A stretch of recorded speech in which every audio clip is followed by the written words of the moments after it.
Meta AI is the personal AI to help you with whatever you need. Plus, it meets you where you are. Not only is Meta AI now an app, but it's also on the apps you already know and love: Facebook, Instagram, WhatsApp, and Messenger. Plus the Ray-Ban Meta glasses. It's easy to access wherever you are. So whether you're talking or texting, Meta AI is convenient to use throughout your day. Experience our newest AI that's tailored to you by downloading the Meta AI app. Try the Meta AI app today on the Apple App Store and Google Play.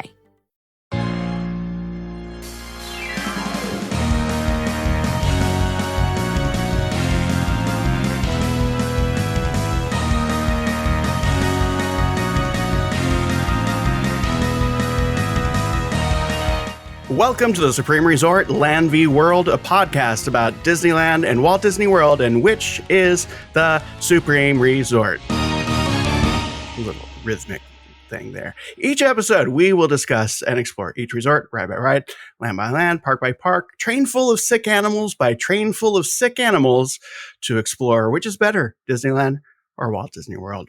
I'm Dan, and thank you for joining me on this quest to help the greater good of humanity answer that very long, elusive question: which one's better? Joining me, as always, from this podcast, Jimmy, and from the hit podcast Bowie-splaining, as well as most other podcasts that you listen to, Eric. Hello. Listen to next season of Smartless. I'm on that one. And he's also, you've heard him on D180 where he tells you where to get your drugs. And Eric, when are you taking over for Mark Maron on WTF? You know what? He hasn't quite disclosed the date. I am under an NDA for now. And you are legally changing your name to Joe Rogan, right? That's right. I really liked that interview, by the way, with you and Joe. Yeah. Well, and that's how I got the job replacing Joe Rogan on WTF. But you're doing it out of your love for Joe Rohde, which is interesting. That's right. Right, because I misunderstood. I was really congested that day, and I just it's really hard to hear sometimes. That makes sense. Both have earrings, if I'm not mistaken. And so do I. Here, look at this. Look at this bloody stump of an ear right now. Wow. Oh my God. It's really infected. I should have asked my wife to do it. Did you do that in Alamosa? That's a little parasocial. Yeah, I did that in Alamosa this weekend. It infected really fast.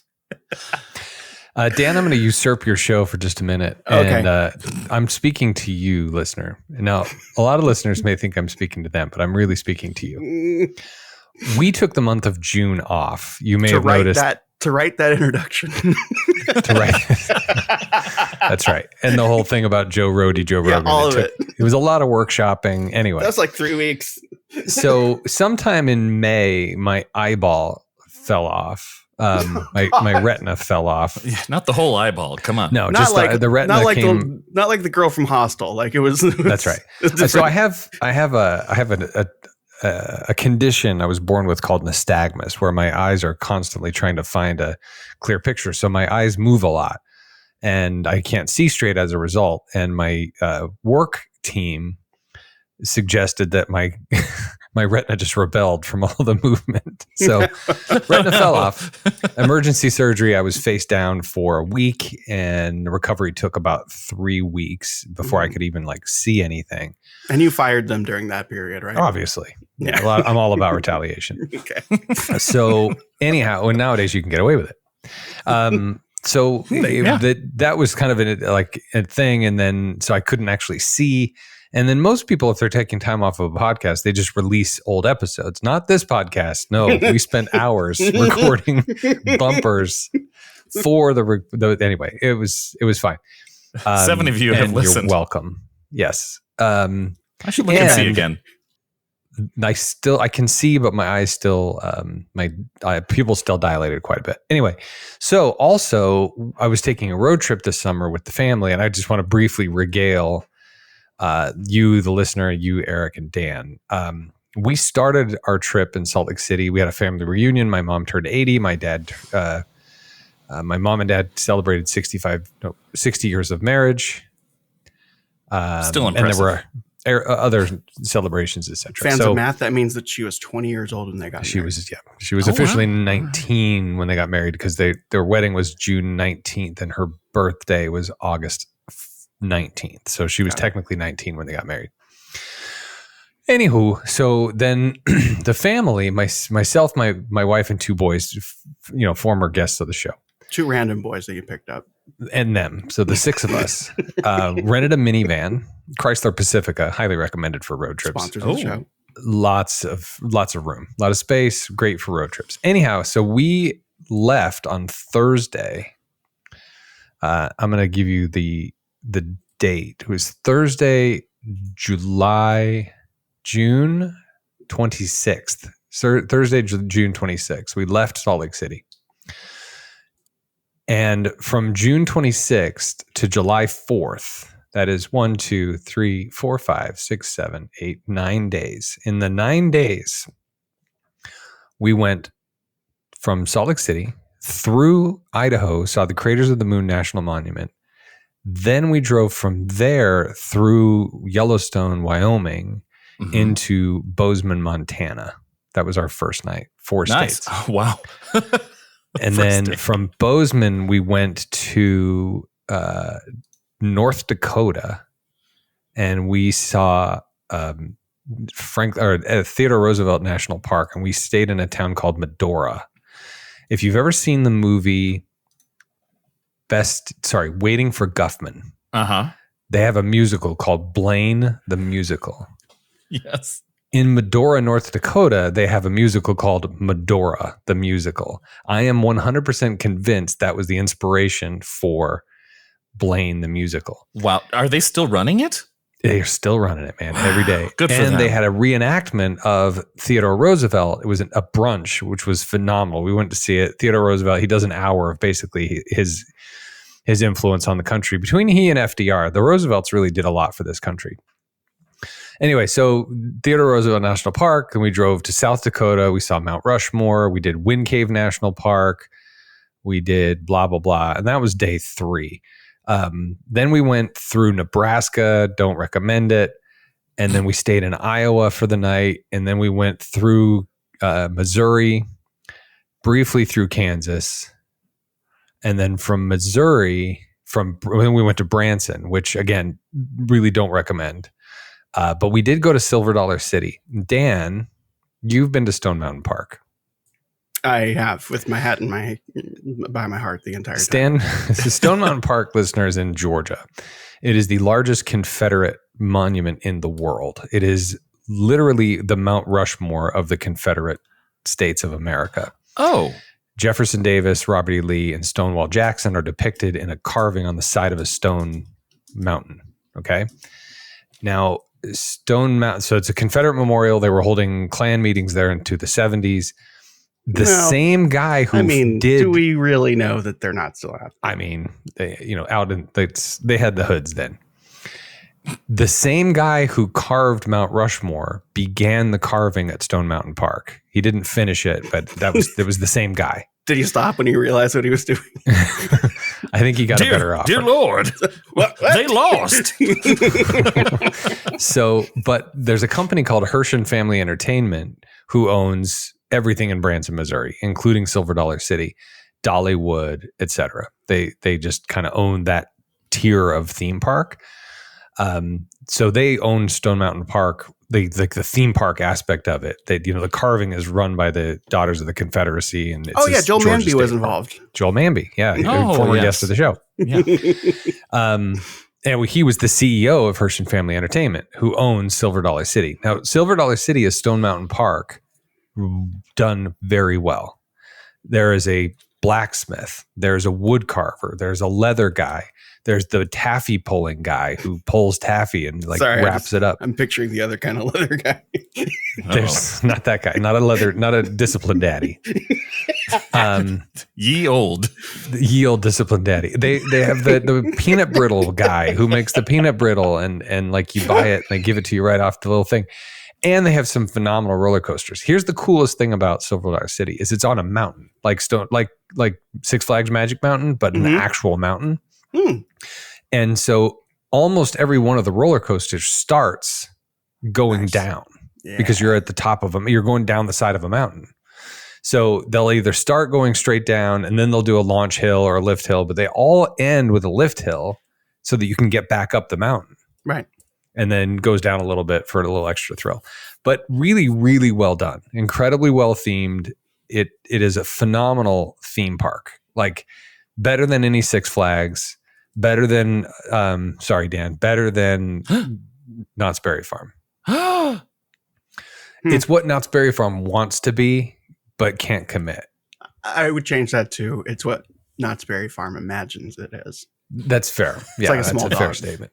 But it's just the whole thing. There's no break in theming, and it's wonderful. Just highly recommend going to Silver Dollar City as a theme park enthusiast. Mm-hmm. The town that it's in, I do not recommend. But that's why we are this is leading up to the big announcement of our show is going to be changing now to Silver Dollar.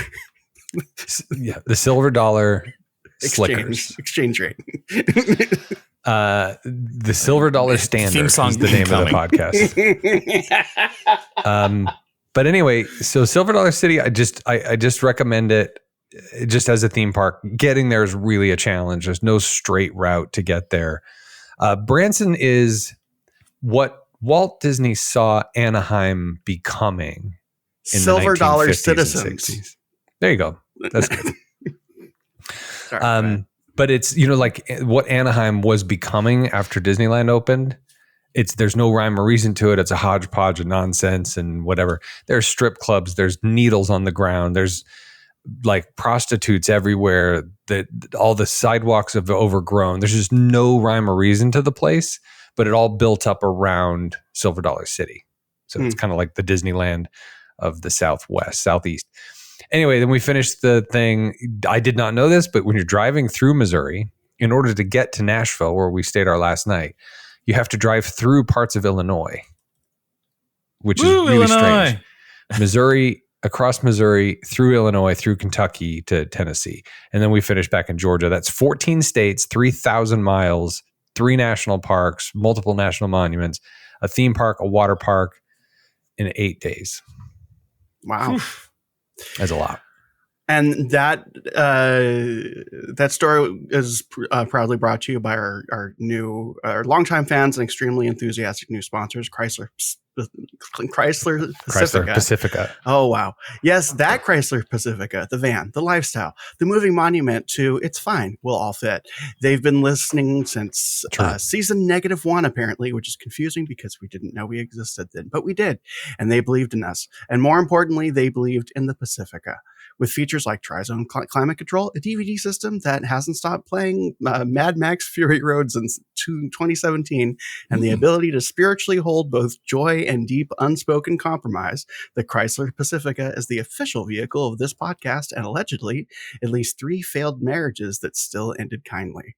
Chrysler Pacifica, built for the journey, tuned for the vibes, unnecessarily devoted to this show. Thank you, Chrysler.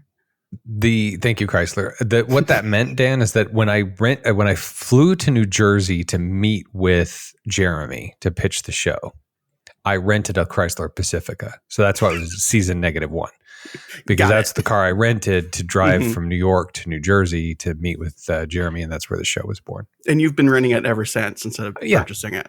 It's kind of an extended lease. Anyway, I recommend Silver Dollar City. It was a great. So I say all that to say that thank you for your patience. Thank you both, Dan and Eric, for putting together those episodes while we were away.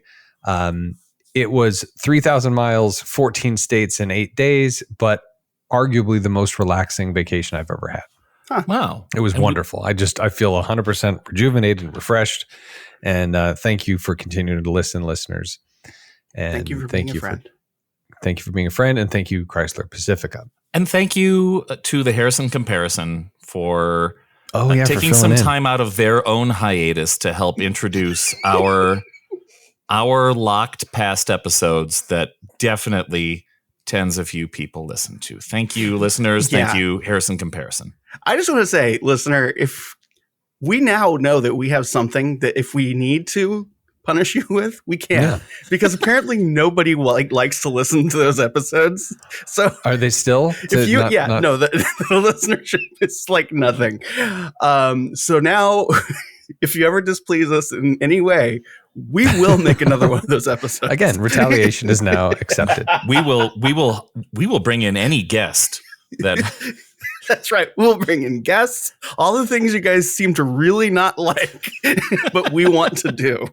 No, you know what? We actually have had a lot more listeners. This comes from a joke I said to Dan a couple weeks ago on the hit broadcast Bowie-splaining, now on ABC Radio, where I pointed out that we had only had 7 downloads from earlier in the week. But you know what? It's skyrocketed since then.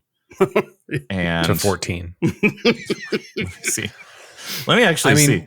They know our tricks. They really do. I don't know why I feel justified or like that I need to justify listener. We actually have quite a few listeners. We're in the top 5% of podcasts as far as downloads go, which is not saying a whole lot. Yeah, it still doesn't do much for us, but it's nice. We have confidence issues, listeners. Statistically speaking, we are in the top 5%, but when there are 500,000, the top 5 is still a lot. There's a very large delta from Conan O'Brien Needs a Friend at the Supreme Resort, but we're in that top 5%. Yeah. Okay. It is ironic though that, and I'm not saying this as a complaint as much as I am just like, you might not be aware of this.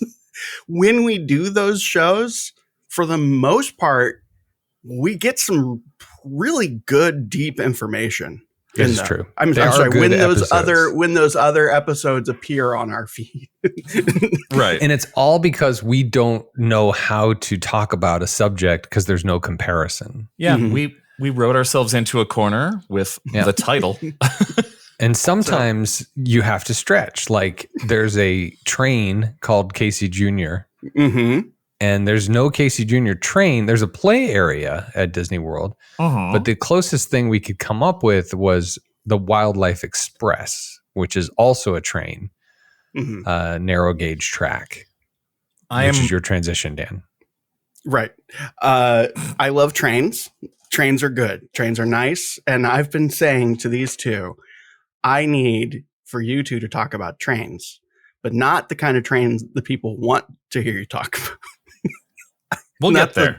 Not the Disneyland Railroad or the Walt Disney World Railroad, which actually goes around the entire property and very few people know about. I want to hear about Casey Jr. Choo Choo Train and Rafiki's Runaway Wildlife Express. Let's be very clear, Daniel. It's Wildlife Express. Wildlife Express. That is what the name of the train ride is. Okay. I'll remember that for the title. Rafiki's Planet Watch, but it is not Rafiki's Planet Watch. Right. And this brings up a thing that Jimmy and I were talking about, which I want to clarify. If I was in Jimmy's position, I would do this very same thing. However, I do take some issue as the judge of this episode because I am how I am and I'm not being difficult. It's just, I think the way that Disney is handling the labeling of attractions here is absolutely ridiculous. My job as a litigator I get it. is to argue my case for my defendant. Your job as the judge is to decide what's admissible. I completely understand. It seems, and yes, maybe part of this comes from me being the person who lost the monorail argument. I think unfairly. Sure. But I'll accept it. But it's also, I guess my main contention here is that Disney, this is a Disney being how they can sometimes be a problem, where it's like, we're going to label this thing, and then we're also going to say that the butterfly that lands on your nose is also an attraction. Like it's dumb. And I don't think you're dumb to take advantage of it. That's kind of what I'm trying to say. Taking advantage and more about what the hell else am I going to do? No, I get it. It should be Rafiki's Planet Watch, period. Well, how you get there. And then I thought about proposing, and this is the part that I said we should say for the show. I thought about proposing just straight up train versus train, but then that leaves Planet Watch in that other weird place of that some other podcast would have to cover it. Yeah, and then because there used to be a zoo, a petting zoo. Well, but because they Disneyland, did that, because Planet Watch is like 4 or 5 different attractions on the map, there's no other analog anywhere else. It's entirely its own thing. Yeah. So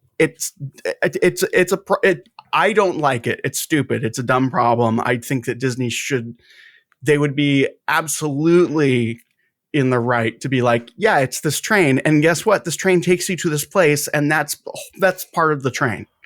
But that's not the reality we live in. So I understand why you're going where you're going. I just don't think Disney should have opened that door. We'll kind of get there in the history. Okay. Oh, we're going to really get there. All right. I don't know that we will. Dan, it's your show. Okay. So because we are doing the show and you're listening, there are also sounds happen on this show. And we're back to sounds. Have forgotten, just like I have, how this show works.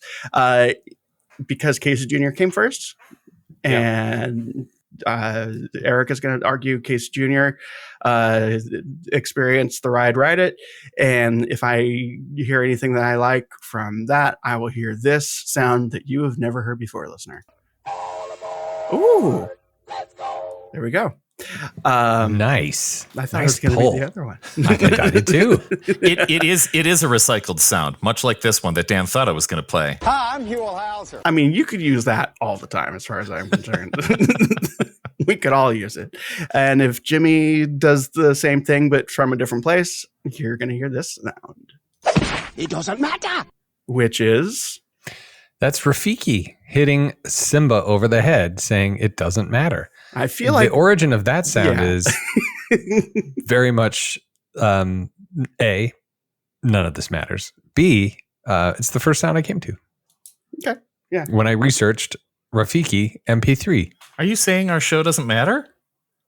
No, the subject doesn't matter. The Supreme Resort. And I think that's 936. It doesn't matter. Right. It doesn't matter. I think, and I'm not saying this to try to like win an argument or change any minds. I think that is going to possibly end up being a fundamental like area of tension here, is that I can see what you're saying by it doesn't matter, but at the same time, I'm generally of the mind that when you're building something and it's intentional and all of these things, every choice does matter. No, I agree. And it's really just, it was lazy because it's the first thing it came to and it was funny. Yeah. Okay, Eric, what's the format here? Do we start with history? Do you have opening statements? Opening statement. All right. Eric, go for it. All right. Esteemed listeners, members of this jury. Oh, boy. Judge. Objection.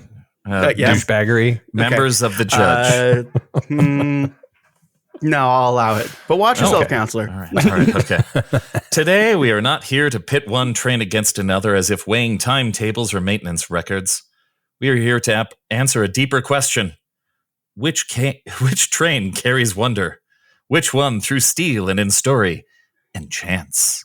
Sorry, could you just remind the audience which train you're arguing for? Because I think that'd be funny right now. That's Casey a great Jr. question. Okay, there you go. We'll get there. Casey Jr.'s Okay. Circus Train. The Wildlife Could you Express. ask your client to please not smoke in the courtroom? No. He's leaning back in his chair that he's got a cigar. Very surly. It's a torpedo. No, it's a Churchill. Oh, we just remeasured. It's a Churchill. The Wildlife Express to Rafiki's Planet Watch is practical. It does what it says on the box. It moves guests from one location to another. But Casey Jr. isn't just fine. He may be a bit small, kind of tiny even, but he is glorious. Forged in 1955 by the joint efforts of Disney and Aero Development, Casey was a dream. A 30-inch gauge train styled like the circus engine from the hit movie Dumbo. This isn't just theme park trivia. This is American folklore. There will be plenty of theme park trivia, though. Don't worry, listeners, because this train should not have worked, and yet it did. Not easily, not perfectly, beautifully, and with a boldness. Casey is the story of the little engine that almost didn't but still tried, and then he did it after he tried a few more times, and they fixed a few things. Compare that to the Wildlife Express. Yes, it delivers, but can you see the backstage area while you drive? Only if you don't look to your left. Casey Jr. delivers you into something closer to myth, through tunnels, over miniature villages. Yes. Objection. Wildlife Express is facing the backstage. You don't have to turn your head. No, there are parts that you're facing the backstage. That's a good point. Withdrawn. Yeah, I forgot that. You're right. And it's the ride back too. It's just like, may as well see it. There's still the same cast members who are like, another one? Come on. I got to go to lunch. I've got 10 minutes left. Wave. Anyway, let's skip a few lines here. So I ask you, do you want the train that gets you somewhere or the one that almost didn't? And because of that, still believes it must get you somewhere. This court must decide not which train functions, but which train enchants. Thank you. And I'll just say, I think I can. Jimmy. Everything that guy said is bullshit. Oh, no. 58-18. Okay. I'm going to cut his whole argument. I'm not here to disparage any attractions. I'm here to celebrate Wildlife Express. You know what? When they go literally do the opposite. When they go low, we go high. Wildlife Express and Rafiki's Planet Watch. It's all about the animals. Board the Wildlife Express train for a peaceful 7-minute, 1.2 mile journey to Rafiki's Planet Watch, an area dedicated to the preservation and conservation of actual animals. Get a close-up look at the inner workings of Disney's Animal Kingdom theme park and enjoy fascinating educational activities for all ages. Travel past animal housing and veterinary facilities for our resident rhinos, elephants, and more.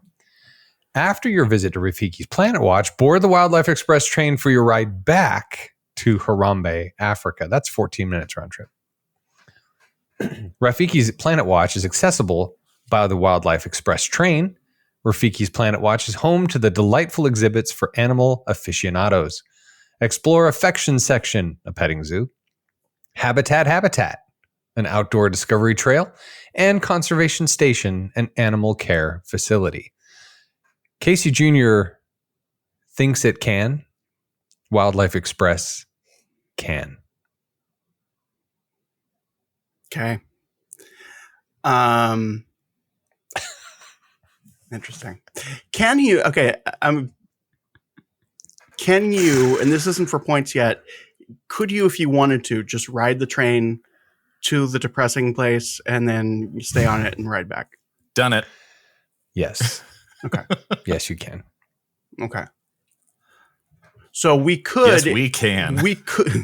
We could address this as train versus train, but with the understanding that one of them has this other thing. We could. That's up to you. Okay. Because I'm going to argue mostly for Rafiki's Planet Watch, but. And I'm going to argue for the one that's a train. Okay. Oh, I got a lot of train stuff. Oh, Don't get me wrong. Okay. All right. I have several ways around this. Right. Okay. Eric, are you going to go ahead and start us with history next? Oh, absolutely. Buckle up. Yes, buckle up. There, it's mostly history. Go ahead. Oh, I thought you were gonna add some additional flavor before we started. Oh no, I've done no research on this. Oh, good. Okay. All right. Well, then I will begin with the history. Basing an attraction on the train from Dumbo from 1941 was a pretty decent idea. It was one of Disney's hit films before the park was started.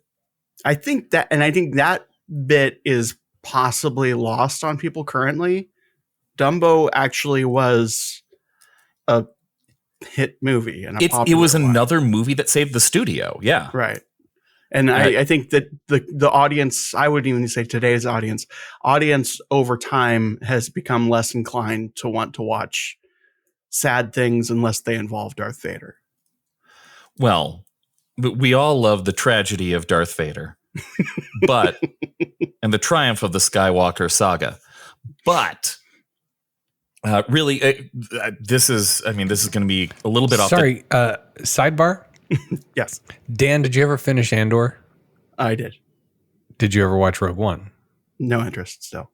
Okay. Andor 1 and 2? I also came up for the sidebar. Yeah. No, but I watch those. No worries. I mean, does Rogue One feature revolutionary theory and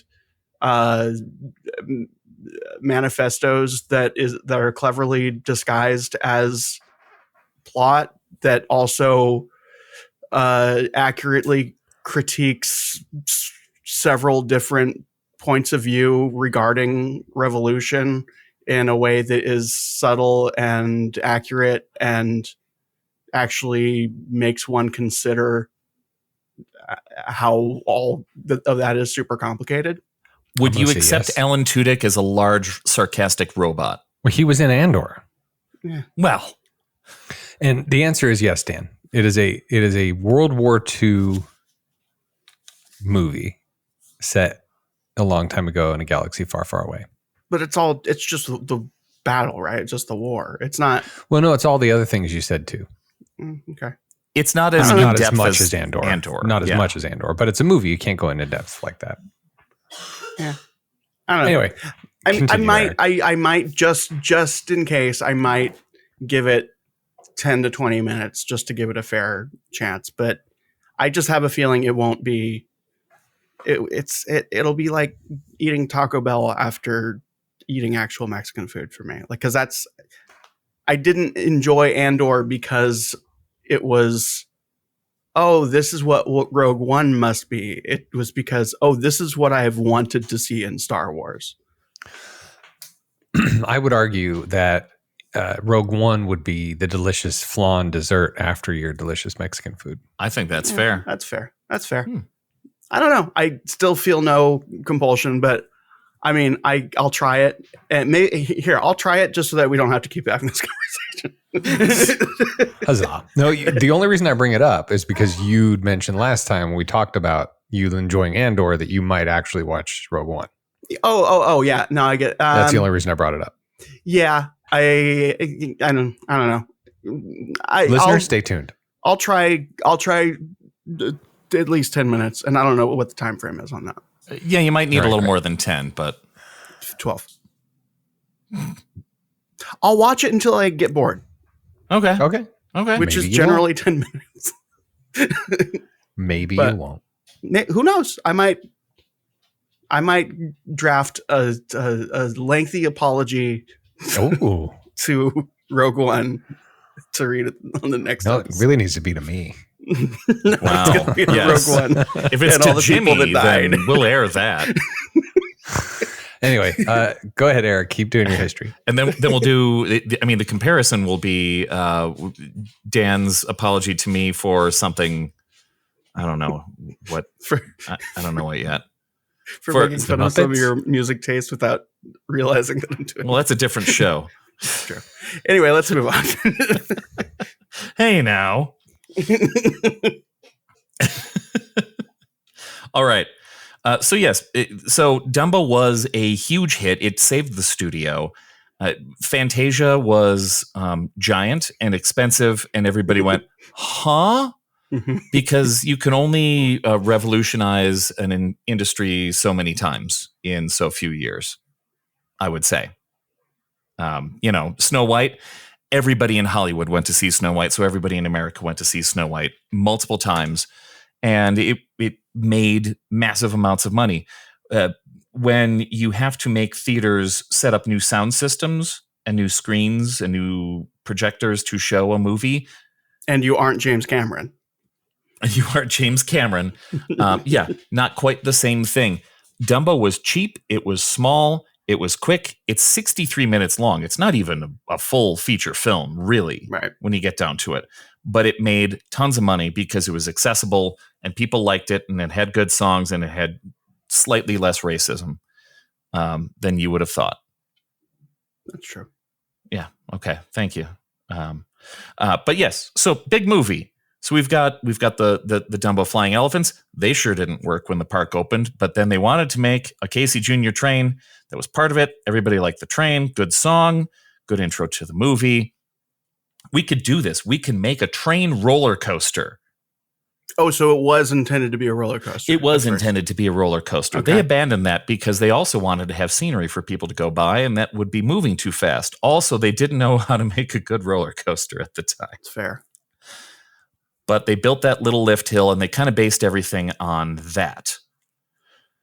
So what happened was Bruce Bushman was one of the main folks at Disney at the time who was working with Aero Development to design a train for a 30-inch gauge track that's ultra narrow gauge for the steam up enthusiasts out there.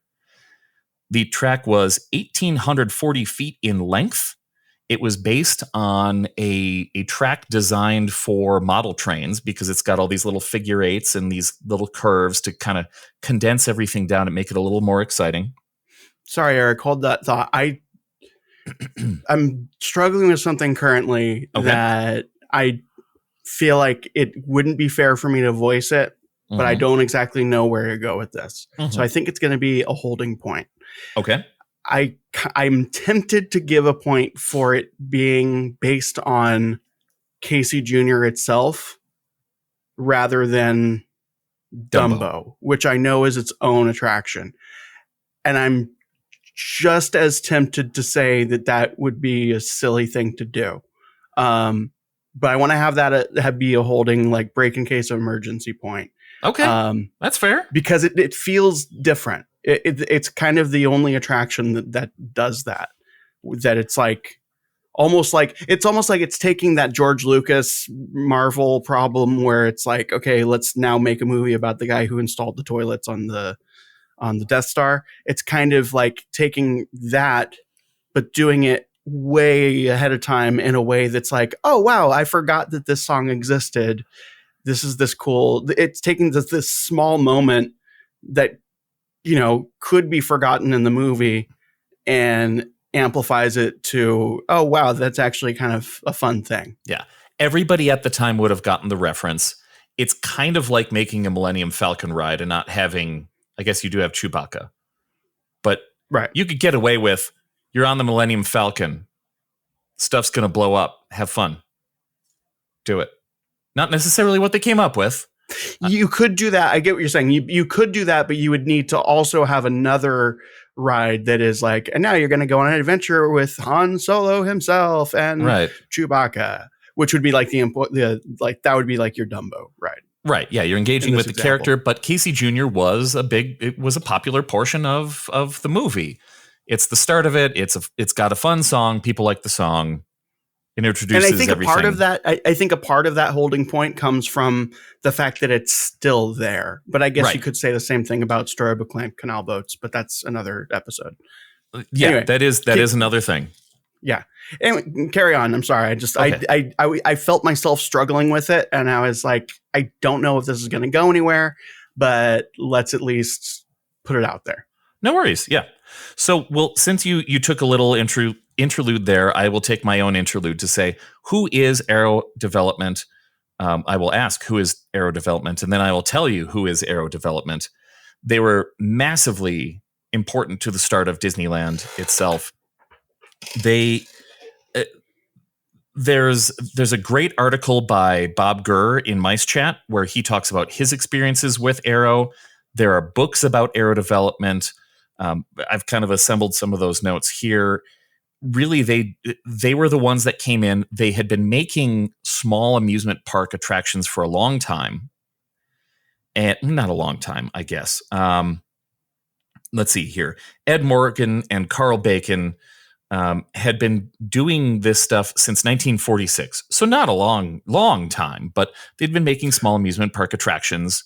They were kind of off the shelf sort of things. And Walt liked their stuff because before Walt started making Disneyland, we all know that we've talked about this before. He toured other amusement parks. He went overseas to go to amusement parks to just see what he wanted to do. Tivoli Gardens, look at all the theming, look at all the flowers and plant life. Wow, let's bring that in. All of these things that he's doing, he's seeing what works and how he can make it better with his own ideas. So he brought the Aero people in because he liked what they were doing. And he pitched, hey, make a whole bunch of crazy attractions that nobody's ever done before. And these guys, Ed Morgan and Carl Bacon, kind of inspired part of how Bob Gurr worked. Because Bob is known for looking at something and going, I'm going to make you a carnation truck out of a whole bunch of spare parts. And I'm going to make you a fire truck out of a whole bunch of spare parts. And I'm going to make you an omnibus out of a whole bunch of spare parts. He just put stuff together. This is their idea because Disney was all these classical engineers who wanted to draw the entire thing out and make a giant plan. When Bob Gurr and some of these other folks like Bruce Bushman showed up at Aero, they said, here are the parts that we have. Draw out what you want to do on the floor or on this table. And they would just draw things out in chalk. And that would be the way that they would design this vehicle. That's how they made the Mr. Toad cars. Was, well, we know we have fenders, we have this engine, and we have these tires. Do it. And they'd sketch out what they wanted it to look like in this fanciful way, like Disney would do it. And the Aero guys went, yeah, I can do that. So this is the way that they developed this entire train. This is a rare train, an ultra narrow gauge train is not a normal thing. All of the other trains that they have for Disneyland Railroad, which we will get to someday for sure. Kind of like the Tiki Room. We're going to get to the Tiki Room, guys? Oh, guys? Yeah, Tiki Room? Eventually. Yeah, absolutely. Okay. Yeah. For real this time. All right. Oh, 100%. Okay. We might have time after this show, actually. Oh, okay. Yeah. If we finish up fast enough. All right. Jimmy, no dinner for you and no dinner for me. I hope Jimmy's story about Branson and travel and whatnot didn't cut into that time. But we'll see. We'll see. Okay. Anyway. Yeah, I'll talk faster. But yeah, they wanted to create this from scratch. The Disneyland Railroad was here. We have an existing narrow gauge railroad. We're taking trains from elsewhere and we're building this. Ultra narrow gauge, we're building this thing. So this kind of gets me to a question here. And if this gets covered later, just tell me. That sort of like janky feeling of like this thing it feels too big for the track that it's on. Mm-hmm. That is like part of it. That's part of the idea. Maybe not necessarily part of the idea, but maybe part of the execution that worked out, as we'll get to later on in the history. Okay, got it. But yeah, they were given these ideas. Here's how we want it to look. Here are some pictures from the movie. Let's make this. So they did. We'll flash forward a little bit. The attractions that Aero built from scratch mostly from scratch. King Arthur Carousel was largely from other carousels that were found and repurposed, as we discussed in that episode way back. Got it. So fresh frozen. Right. There we go. Mad Tea Party, Snow White's Adventures, Mr. Toad's Wild Ride, Dumbo Flying Elephants, Casey Jr Circus Train were all built from scratch. Some parts in Casey Jr came from the King Arthur Carousel. Oh, right. Okay, yeah. The benches were part of one of the original carousels that they repurposed because Walt didn't want benches; he wanted horses. Now there are benches on there, I think. Not just any horses; he wanted jumpers. Oh yes, all jumpers. And it wasn't until John Hench in the 70s looked at it where he said, "Let's make them all white." Extra fact. Anyway, back to this thing. So 1,840 feet in length, 2 separate trains. Each car would have 6 people. We're going to put 2 bench ones, chariots. We're going to put 2 cages, and then we're going to put a caboose on each one. Yes. Dan, do you know the numbers on the front of each of the two trains? They are still the same to this day. It's written on Casey's nose. I know all numbers. I'm capable of reading every number that is presented to me, but I appreciate the attempt at a trick question. Oh, you're asking me if I know which numbers. I'm aware of numbers. You I tell also me a know number. shapes and most colors. Texas, not a number. Move on. It's number 7. I do not know. No, Okay. This is the part of Disney knowledge where my brain just shuts the door and goes, "That's someone else's thing." For the people whose doors are wide open looking for the answer other than 7, the other answer is 9. 7 and 9. Okay. But yeah, they designed this train to catch onto so instead of a normal roller coaster where you've got a chain that latches onto the car and drags it uphill, this was designed for the wheels to grab. They had cogs, like a traditional cog railway, that would latch onto a chain and use the train to drag it uphill. So the trains had to have an internal combustion engine to get you uphill, up the big lift hill, and then let you roll downhill afterward. So the lift hill is just kind of helping? The lift hill is there to give you something to grab onto. Interesting. Yes. Interesting. Okay, so wait, help me picture this.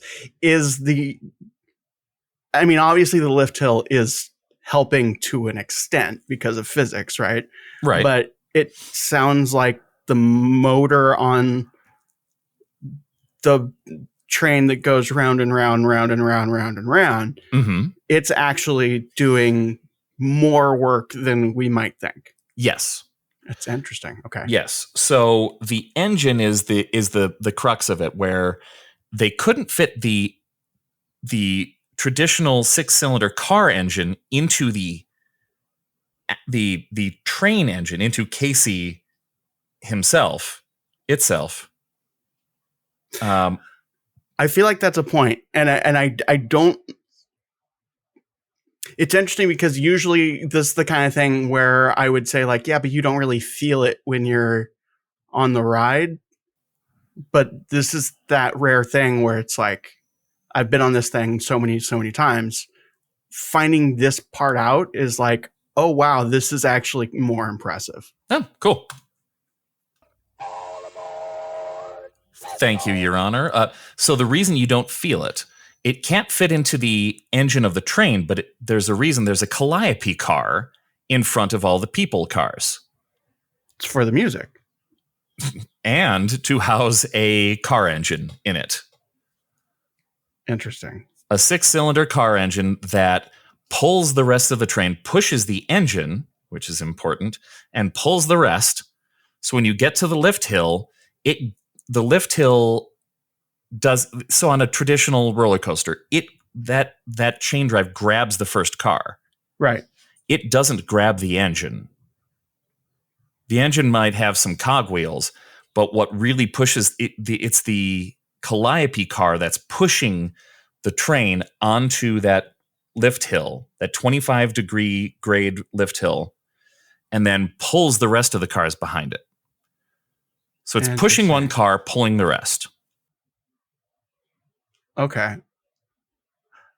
That's interesting because like I'm thinking about it and it's like, yeah, because there's no way that tiny engine on the front, what we perceive to be the engine, is pulling the whole thing.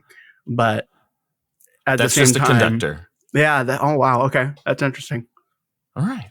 I'm glad you think it's interesting. Okay, we're off to a good start here.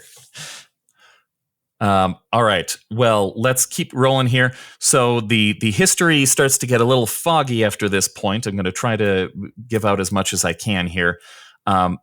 So after all this work to get the train going by opening day, it almost didn't happen. July 14th was the first test, 1955.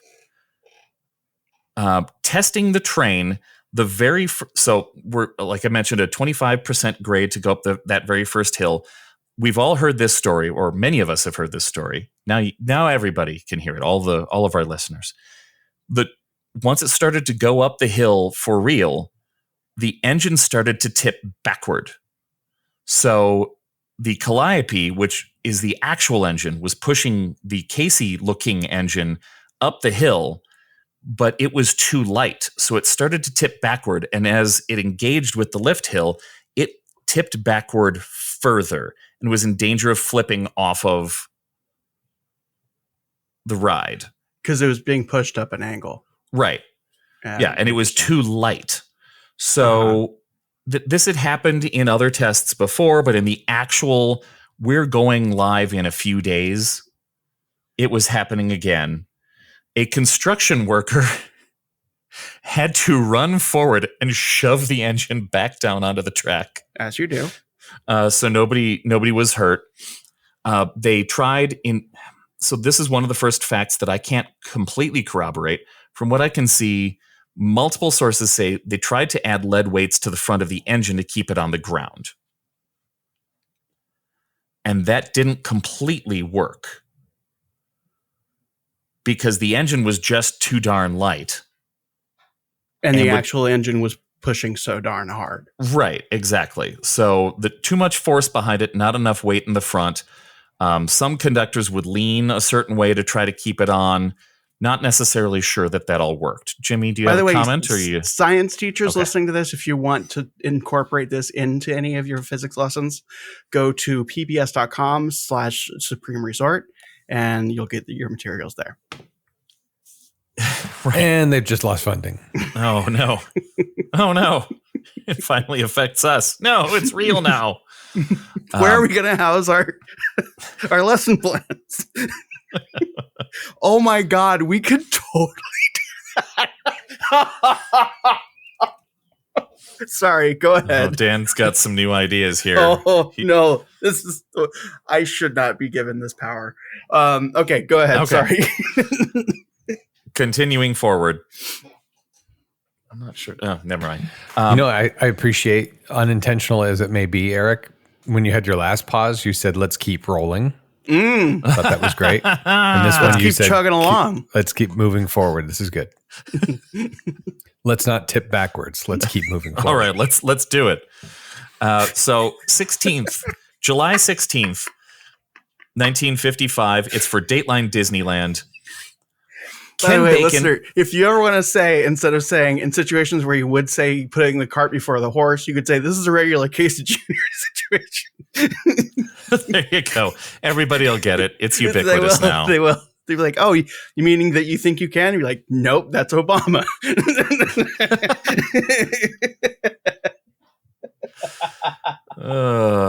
Sorry. Let's keep chugging along. Let's keep chugging along here. Dateline Disneyland. Ken Bacon from Arrow drove the train wearing a conductor's uniform. However, Ken Bacon was not introduced as Ken Bacon. He was not given his due. He was introduced as Jerry Colonna. You all know Jerry Colonna, right? Singer, songwriter. The March Hare guy. Right? Was he? No, he wasn't the March Hare. Was he? I don't think he was the March Hare. He was a Bob Hope sidekick and a trombonist. Who voiced the March Hare in Alice in Wonderland?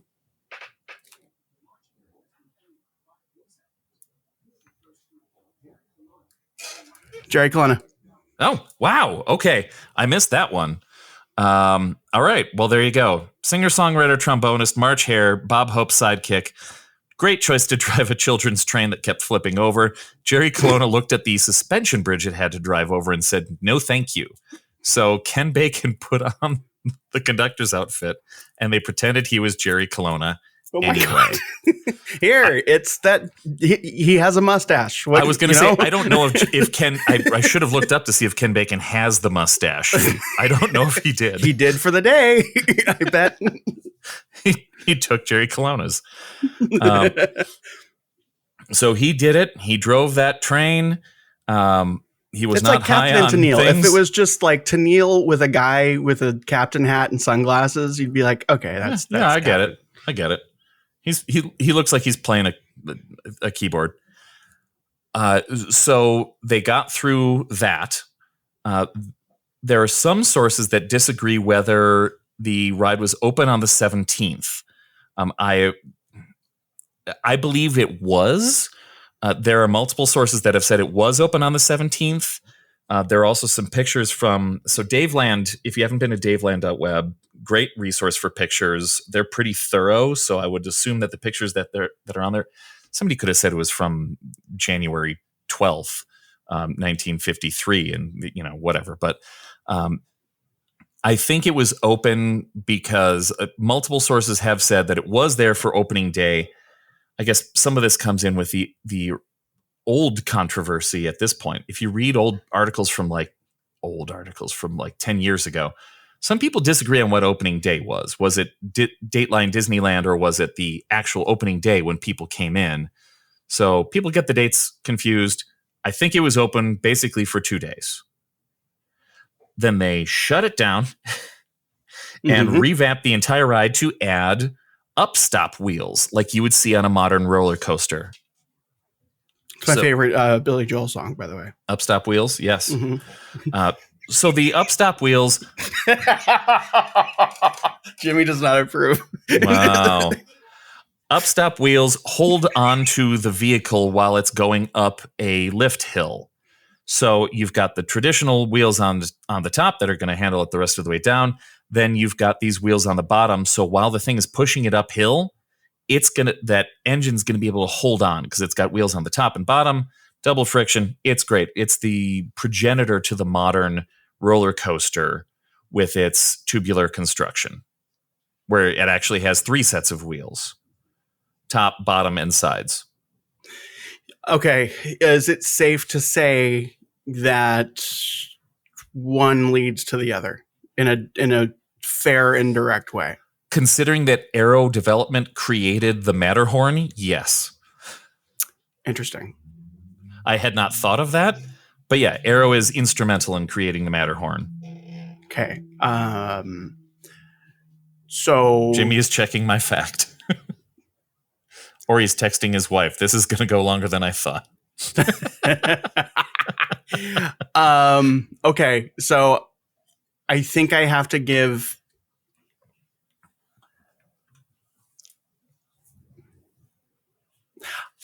I'm going to do this. I'm going to hold on to how many points that gets. And however many points I feel that I need to use to offset the ridiculous nonsense that Disney has set up for us with the other one, that's what we're going to do.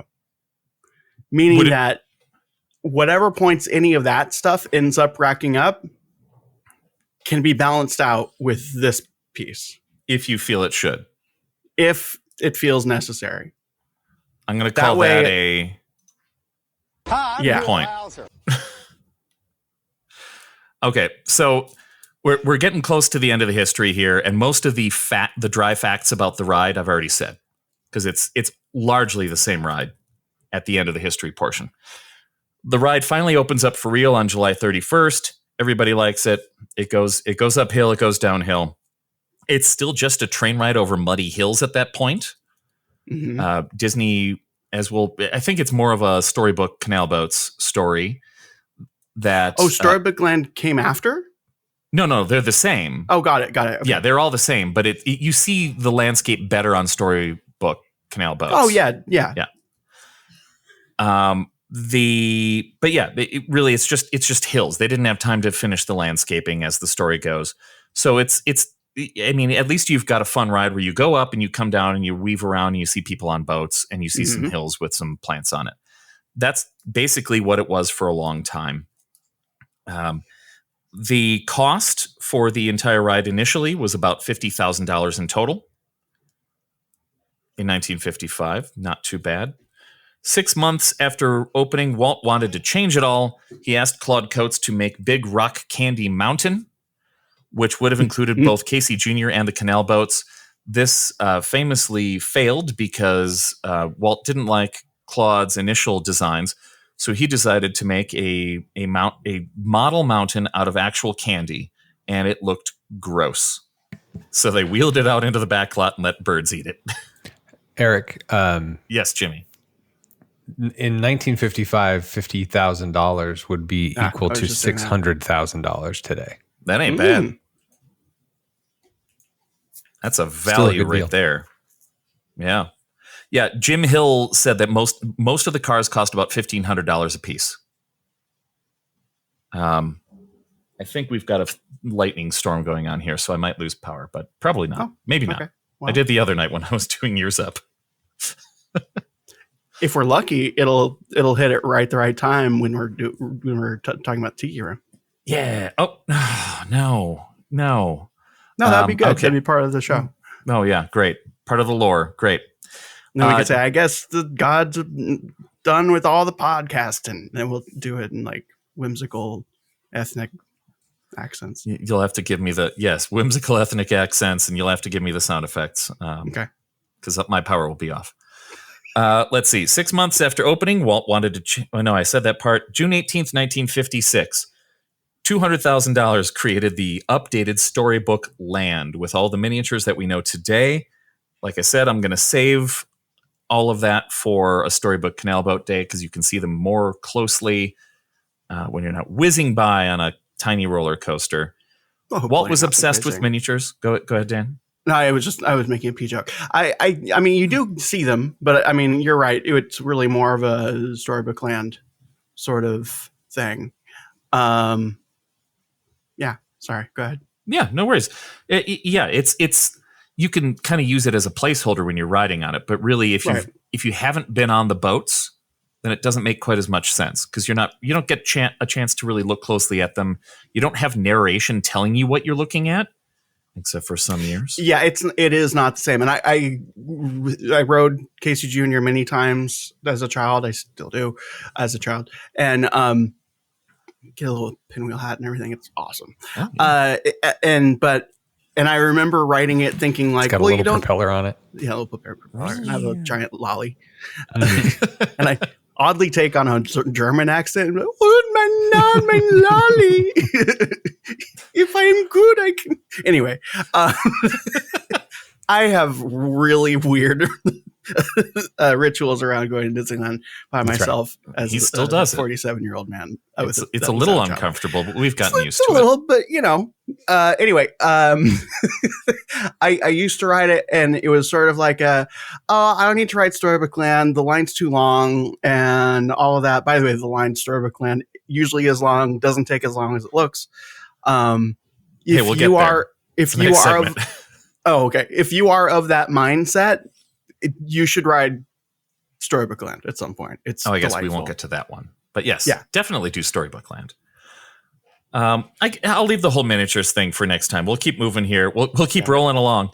1977, there was a proposal to create a place called Dumbo's Circus Land nearby.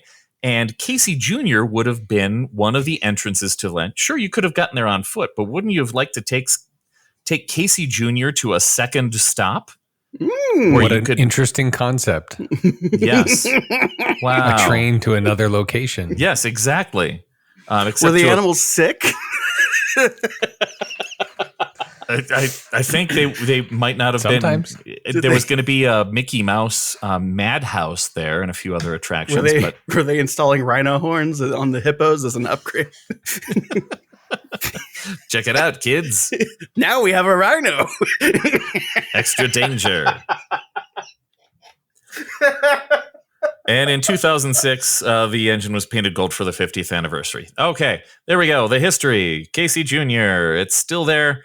I'll mention another history later because I don't have a lot of good facts about it and it doesn't make any sense.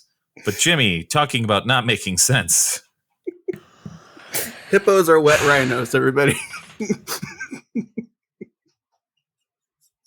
They're more deadly. Yeah, I'm listening. The whole of Rafiki's Planet Watch was called Conservation Station when it opened on April 22nd, 1998. Along with the rest of Disney's Animal Kingdom, not by coincidence, this date was also Earth Day. The new park was very focused on conservation, so it seemed reasonable to include an educational attraction about our planet and animals somewhere in the park. Early plans had included a train ride through the savannah, but concerns about animal safety derailed it. Mm-hmm. But the Wildlife Express train remained part of the final plan. As you might guess, given that there was no thrill ride to capture attention, visitor numbers were nowhere near what they were everywhere else in the park. So in 2001, Disney rebranded the area as Rafiki's Planet Watch, hoping to tie in the popularity of The Lion King. In 2018, now, go ahead. Was this? It sounds like possibly this was before a train was installed, or are we just avoiding talking about the train? Yeah, I'm not talking about the train at the moment. But the train was always a part of the deal. Oh, okay. It was going to be a train through the savannah instead of the trucks, but they didn't do that. But they kept the train to getting to. Well, that would have been cool through this like part of the. Yeah. Wow, that would have been awesome. But it was animal safety issue. So I get it. So the train was always there, but it was always going to Conservation Station. Lightning. Oh no, he sent a message. Speaking of nature, Eric is gonna go look at a storm that's happening. But I'm here. I'm listening. Unfortunately, my history is almost over, so he doesn't have a lot of time. Well, you can make up some stuff. In 2018, what I'm saying is that it was always Conservation Station, but because there was no draw to that part of the park because there were no thrill rides, they rebranded it in 2001 to be Rafiki for the Lion King tie-in. In 2018, Rafiki's was closed. When it reopened in 2019, updated exhibits plus the animation experience were added, but everything except the exhibits has fallen by the wayside over the years. There once was a gift shop called Out of Wild, which sold conservation-themed merchandise, but it closed. Another closure was Conservation Station Wild Snacks, which offered beverages and munchies. So if you plan to visit, bring along your own favorite snack and beverage because you can't buy them there. Yeah, I remember the one time I went and never again. It was very much advertised, even by some of the cast members, is like, you're going to be basically on your own for a while. Yeah. It does feel a little, now you can do the round trip, but it does feel a little bit like you're on an island. You're a little bit isolated and trapped because there's absolutely no way to get back. Do you think that, and if you could take off the prosecutor or the lawyer hat for a second, do you think that's intentional? Or is it just sort of like we really only have this spot of land? Yeah, well, I mean, the distance, it's so close to the savannah, or excuse me, to the ride, right? So close to the savannah, that's where they house the animals and everything else. So by design, that's where it is. Right. So as far as intentionality goes, it's just like that's where this thing is in the park. And we're going to get people back there, but we can't walk them back there because it's a mile away. Right. So we'll put them on a train. So it really is, and I'm not being critical when I say this. What I put in the chat was something along the lines of, this is a necessity that was taken as an opportunity. That's where right. Like they need to have the veterinary area, and hey, let's turn that into an attraction as well. But they didn't have to. Well, I mean, because they're. I know that this is forbidden to say, but they are a zoo. They have animals. Yes, that's right. They have to have some kind of facility like this. It doesn't have to be an attraction, but they chose to go in that direction. That's right. And it's, I mean, at the time when the park opened, what else did they have? So, right. But it's a good way because it's all about conservation. That's the whole park. And I think also because, your PETAs and your whatnots, they want to make sure that they're being responsible. And so they want to be able to show the guests like, hey, yeah, okay, we're not technically a zoo, but yes, we do have live animals and here's how well we treat them. You can see it for yourself. Mm-hmm. And we're state of the art this, and here's how we feed the animals, and here's how we do this. So it was the only way to kind of do a behind the scenes tour is essentially what it is.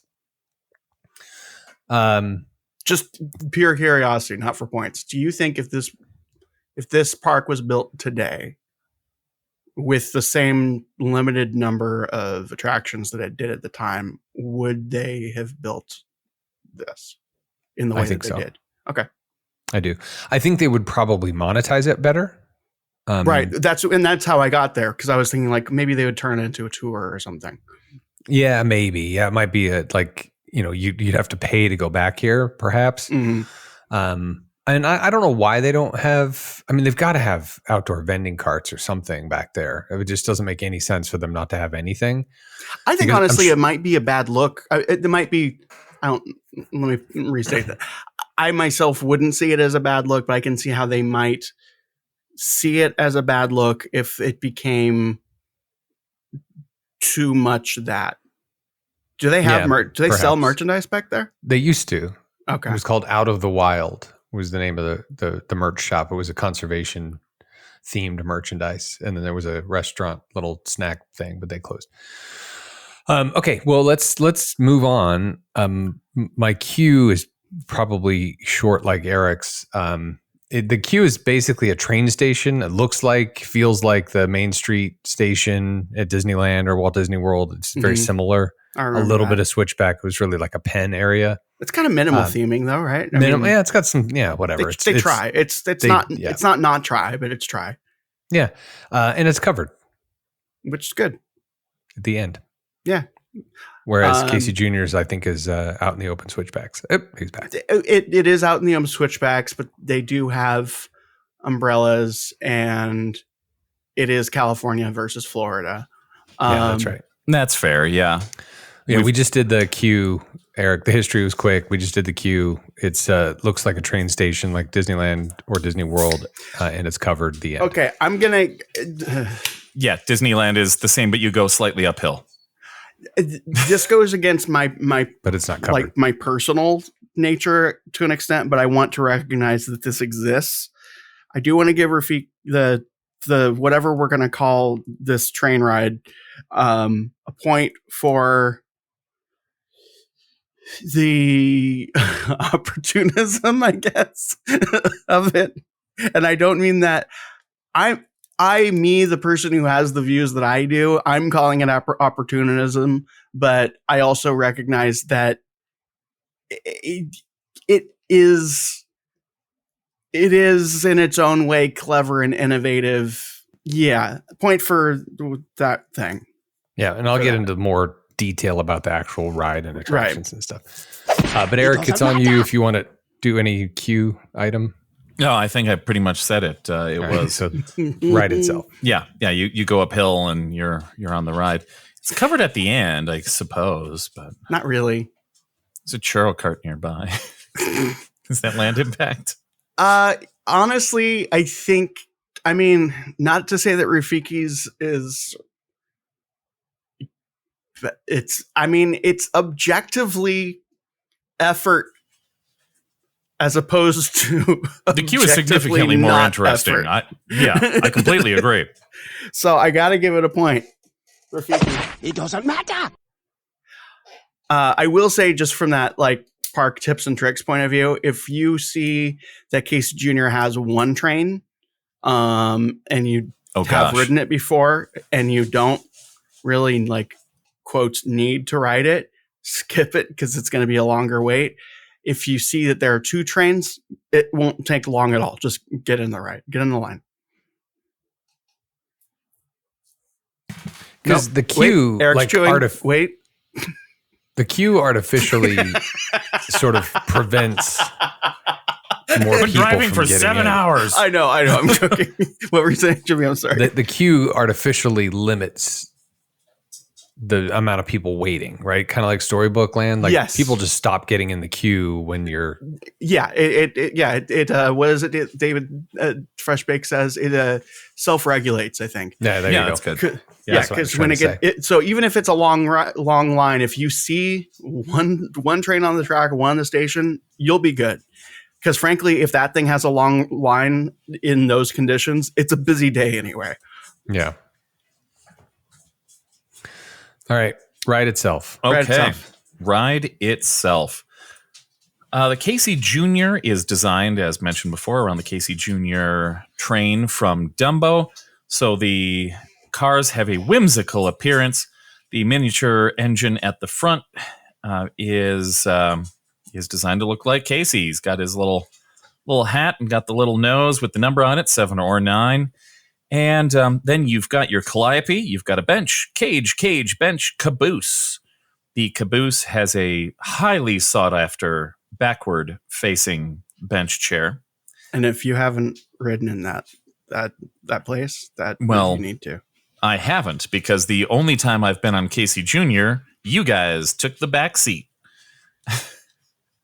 which was fine. It's my first time. It's fine.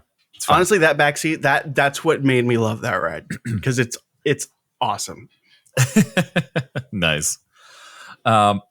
But yeah, so like I've mentioned before, the layout of the track winds through the same portion of Storybook Land, allowing overhead views of the manicured trees and miniatures and rock work. But, the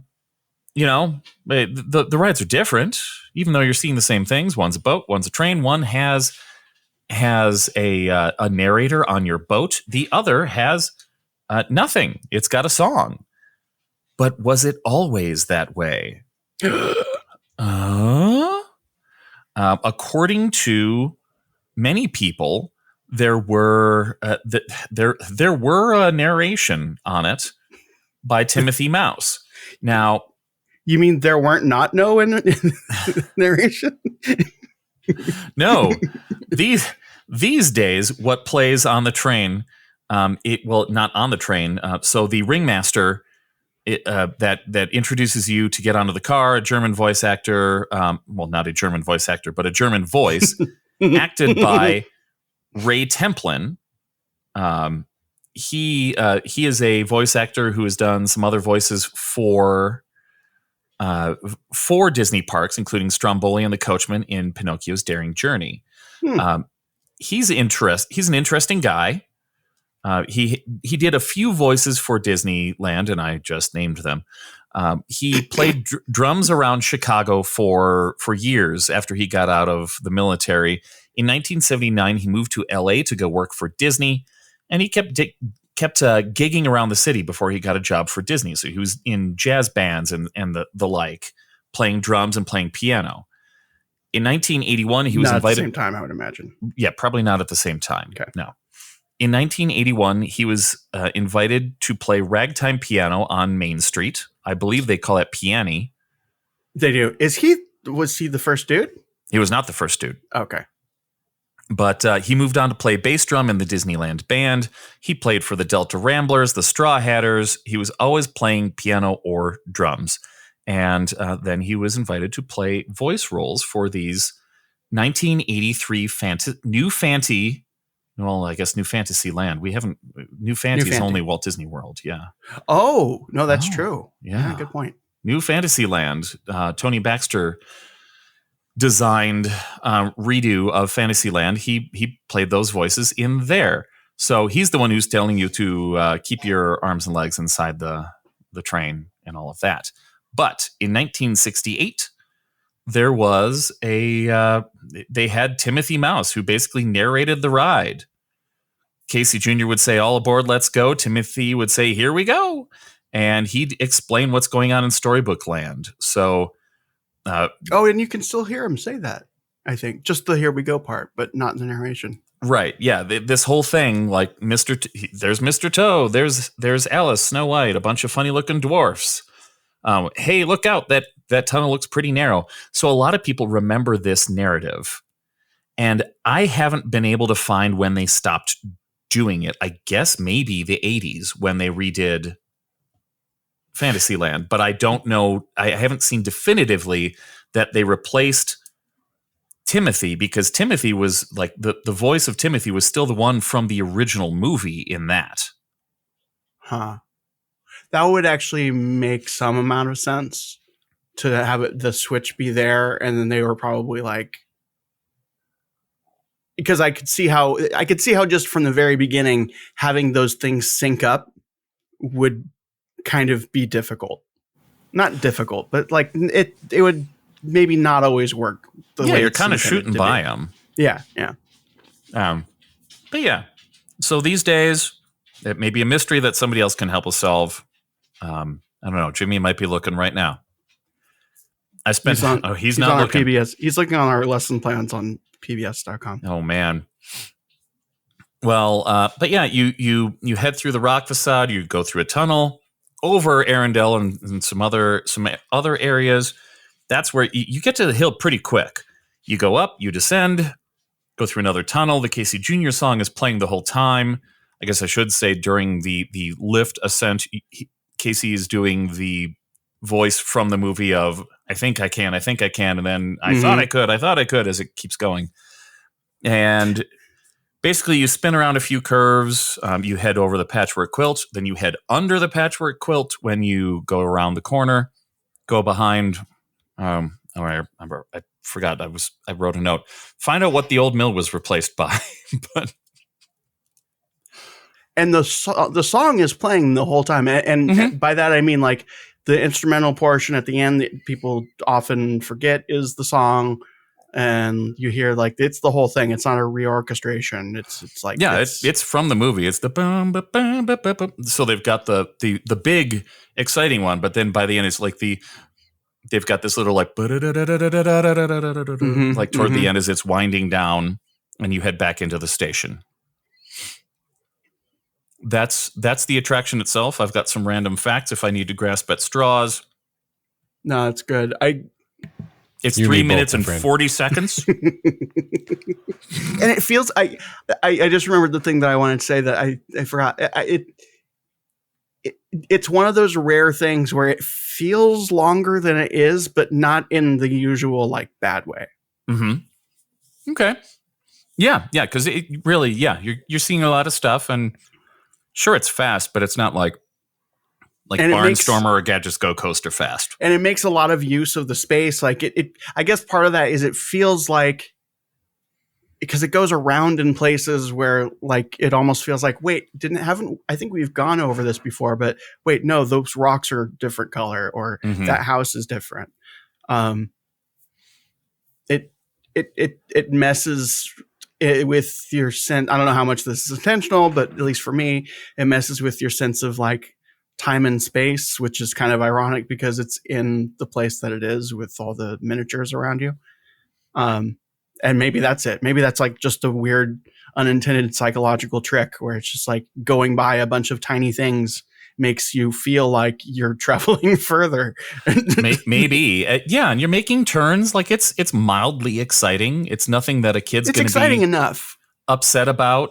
Hopefully, if you're a large person, like you've got long legs, you're going to have some trouble in those cages, it looks like. Yes, I do.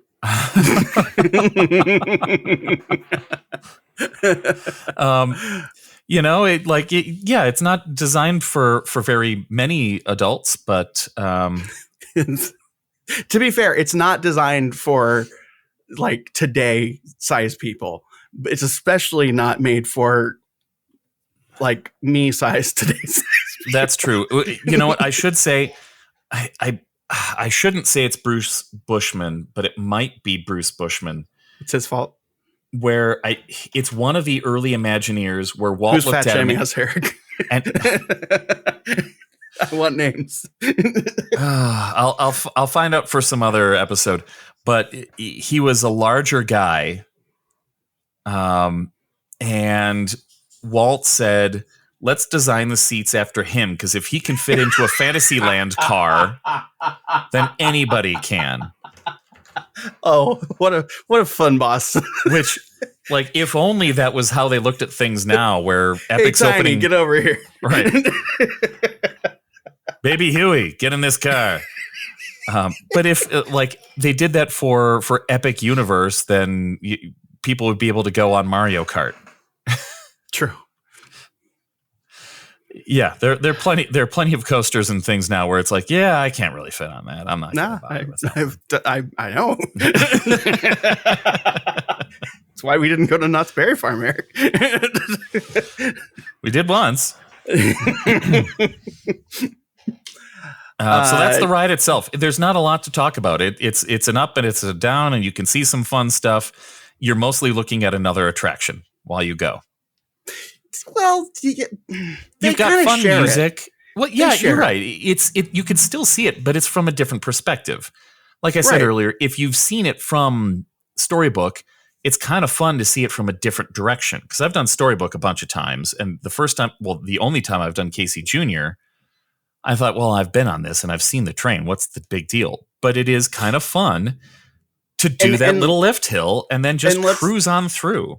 Yeah, and let's be honest, Storybook Land, it's a great ride. Don't get me wrong. I love it. It's not like fun in the traditional sense. It's a little slow. Yeah. This one gets some speed. Yeah. Yeah, and I think that brings up kind of like why, even from the beginning of this podcast, I've been really fighting for, let's not talk about these things as one single like complex, because they have their own identity. Yes, they share the same kind of space, but like they're very different in tone. Anyway, Jimmy. Okay. Sorry. You guys done with your love affair? No, I'm I'm joking. Okay, Rafiki's Planet Watch is unique among the quote-unquote lands at Animal Kingdom. It's a research and education center, a spot to learn about animal conservation, including animal care and meal preparation. We'll get there. Oh, God. There are interactive offerings and animal exhibits and opportunities to observe veterinary procedures and animal care as well. But in order to get there, you'll need to ride those rails. The gateway to Rafiki's Planet Watch is located in Africa at Disney's Animal Kingdom. That's Harambe Village specifically. To get there, you board the Wildlife Express train in Harambe Station and enjoy a brief, maybe not so scenic ride. The 1.2 mile route runs behind the African Wildlife Reserve as it makes the trek back and forth.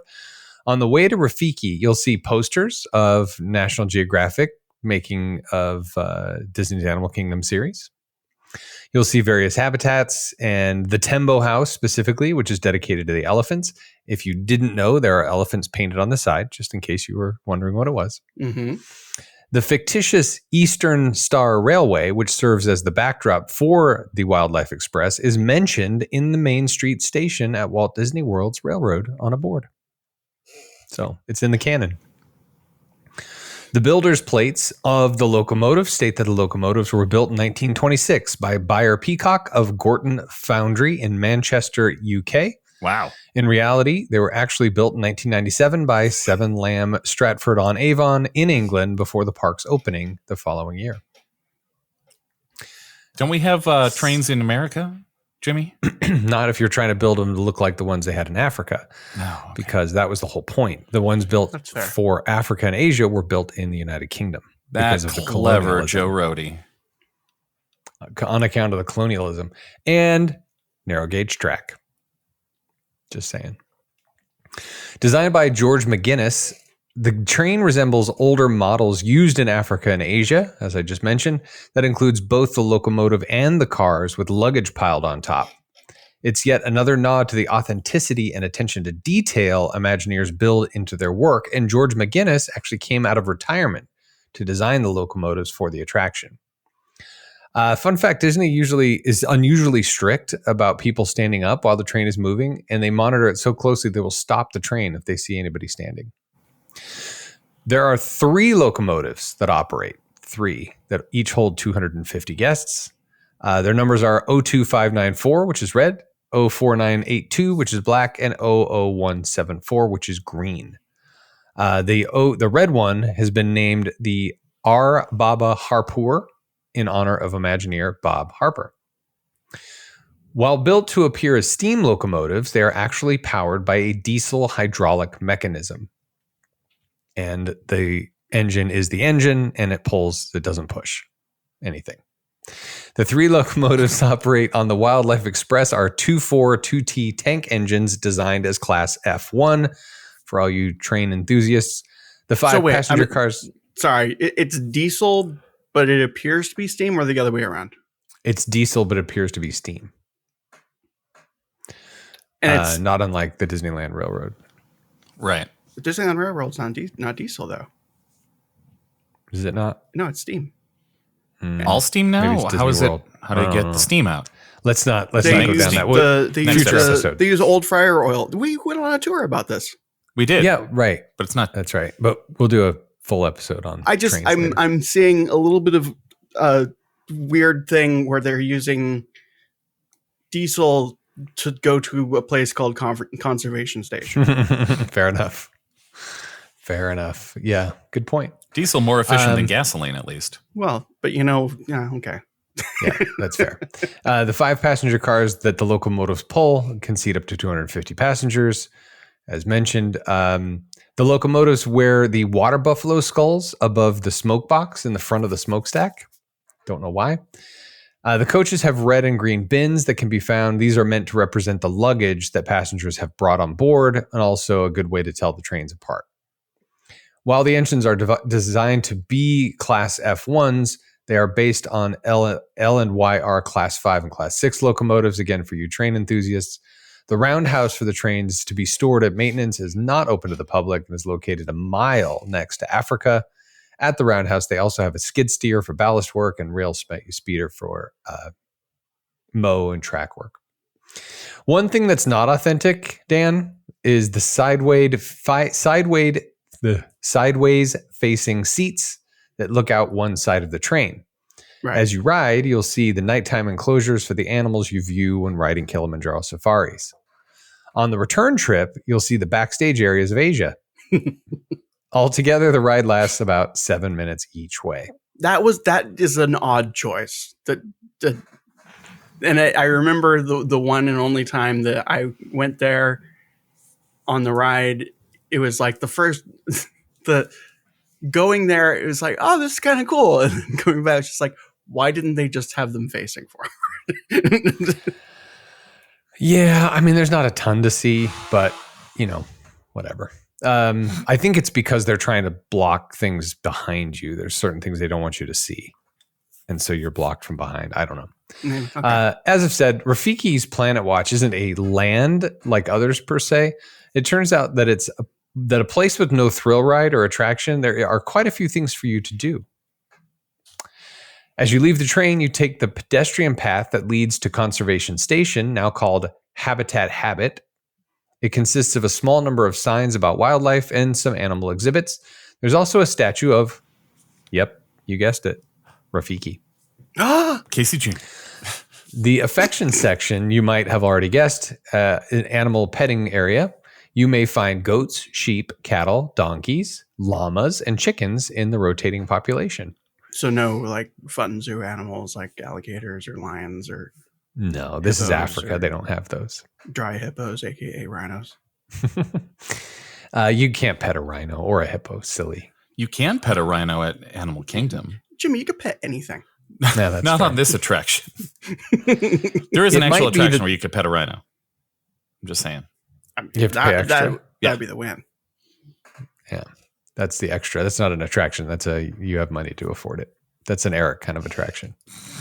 It might be that the most fun for the whole family activity at Rafiki's is the animation experience. This is where guests learn about That's saying a lot, Jimmy. Yeah. Guests learn about the history of Disney animation, and everyone gets a chance to draw characters with the help of the instructor. Characters are often from The Lion King, but also could be Bambi or other animals. Now, Wilderness Explorers is a fun activity involving self-guided nature challenges all around the animal kingdom. It's Wilderness Explorers is it's from Up. The kid from Up does it. So, it's for kids at Animal Kingdom. You go to different stations to get a stamp, and you have to explore the park. And so you're saying this is a park-wide attraction? This is a park-wide attraction. This is one of the stations for Wilderness Explorers is at Rafiki's Planet Watch. So you have to take a train to finish it. So that's right. So they have a reason to keep it open. Yeah. For Wilderness Explorers, the troop leader stand is on the Habitat Habit Trail. Now, some exhibits change from day to day, so it's not always the same when you go on the train to get to the Conservation Station. The Conservation Station is the Animal Kingdom's conservation and veterinary headquarters. You can meet and talk with wildlife experts, observe ongoing projects, and learn about the behind-the-scenes operations of the park. There are several permanent exhibits, but the station is also a rehabilitation center for injured animals. And it's a nursery for recently born or hatched critters. It's also home to the nutrition center where meals for the park's animals are prepared. You can actually watch people preparing the meals for the animals. Injuries heal and babies grow up, so what you get to see at Conservation Station depends on what's going on when you get there. Some days, the veterinary treatment room may have an animal undergoing some sort of procedure, which I've seen. On other days, there may not be anything at all. Was it bloody and gross? No. There's also a large invertebrates display, all about the invertebrates. So it's kind of like an invertebrate zoo of sorts. So yeah, that's it. That's the ride. So if there are no sick or wounded animals, the attraction is more boring. Yes, that's correct. Oh. But and also it's kind of a long walkway, even after the mile ride. Yeah. It's a pretty long walkway.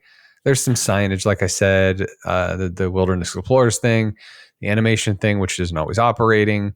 There's no food or drink. There's no merch you can buy. There is a petting zoo.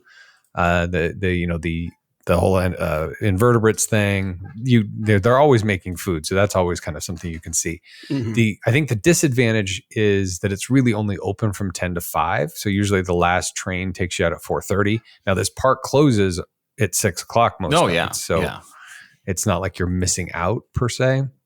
I'm also thinking that it's going back to my fundamental criticism of how they have handled talking about this. I feel like some of these things could be incorporated into the park itself to be like before or while you wait in this very long line, look at these invertebrates or whatever. Well, there are also nature trails in Africa and Asia that have other exhibits like reptiles and that sort of thing. So there are plenty of opportunities to see animals. Got it. In their habitats. I'm trying to look at a map so I can see how much they are padding things here with the numbers of attractions. I'm going to go ahead and burn out my grasping at straws section. There's only a couple points I want to say because that's all I got. This is really for the listener, not for Dan. The entrance to Conservation Station has more hidden Mickeys in one place than any other spot in the world. It's definitely not for me. Some put the count at over 100 hidden Mickeys, while others say more modest count of 25. But there's at least somewhere between 25 and 100 hidden Mickeys just in the entrance to the Conservation Station. The giant mural inside of Conservation Station features over 150 animals, many of which are either extinct or critically endangered. Some were added after the land's opening by original Imagineers who return periodically to update the mural with new conservation concerns. And my favorite fact, underneath the Wildlife Express train is a hidden animal transfer tunnel. That's where cast members utilize this to safely move larger animals between backstage habitats and veterinary facilities without crossing guest areas. That is Wildlife Express and Rafiki's Planet Watch. Okay. I rest my case because I got nothing else. We got a land impact. I got nothing. You can't see it. You can. It's kind of hidden. Not only can you not see it, you have to like seek it out and find it. It's effectively not in the land. You know, you think about the land of Africa, it's that straightaway headed to the safari. Mm-hmm. But if you want to go on this thing or the conservation trail, you really have to look for it. Yeah, for sure. Yeah, I think I'm seeing kind of where I'm going to go with this. But Eric, do you have any last? Do you have do you want to use our closing statement? Well, I'll grasp at a straw. No, I don't have anything. Let's see. Actually, do I? No, I'm not gonna. No, it's better if you don't know what you're gonna say. That's true, but I don't have it as well timed as you. Right. I kind of know that song backwards and forward. Yeah. Let's see. So, grasping at straws, the Casey Jr train engine is so iconic it transcended into pure light and pulled the drum at the head of the Main Street Electrical Parade. Okay. So there's that. Okay, so we're in that level of grasping. Just for a separate, not even grasping, like looking at straws over there. Casey Jr train in Disneyland Paris is the first powered coaster in a Disney park. So it is an actual roller coaster, and it's powered not quite as fast and as exciting as something like Hagrid's coaster in Islands of Adventure.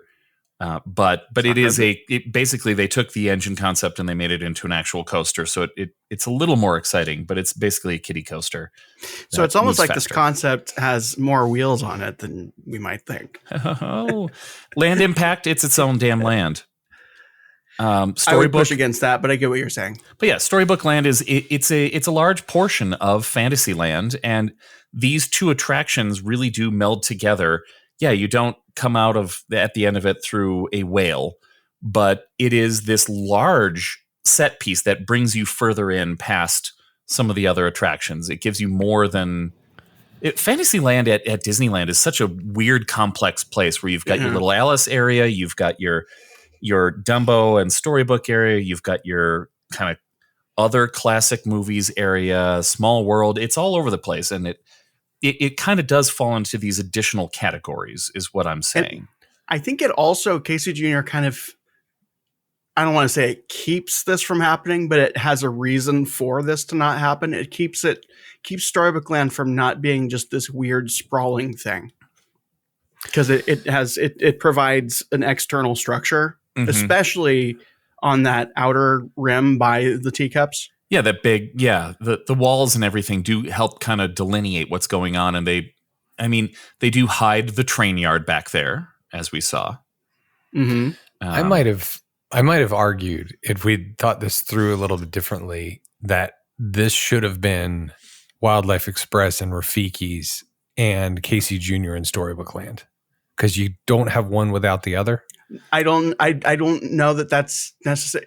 I think what we're looking at, I don't know how we're going to cover Storybook Land is my point. Oh, that's true. It could have been Storybook Land versus Rafiki in the same episode as the trains. I mean, if you want me to just like blabber about the boats on a separate thing that I tack on the end of this, I could do didn't that. We talk about Storybook? Didn't we do Storybook Land versus? Did we? It was versus the land, right? Oh, you're right. Yeah. Storybook we Land. have done that. We have done it. Never mind. Yeah. Okay, we're done. Yeah, because I would not have stood for that. I really believe that these things need to be separate things. Okay, here's kind of where I'm going with this. Is that so? Rafiki currently has 2 points. Casey Jr. on the books has only 1 point. However, not only do I want to cash in on that music, the point about the music, but I think that's kind of a hinge that is opening up this whole thing for me. So I want to do a point for that, and 1 point for it being a precursor to the Matterhorn.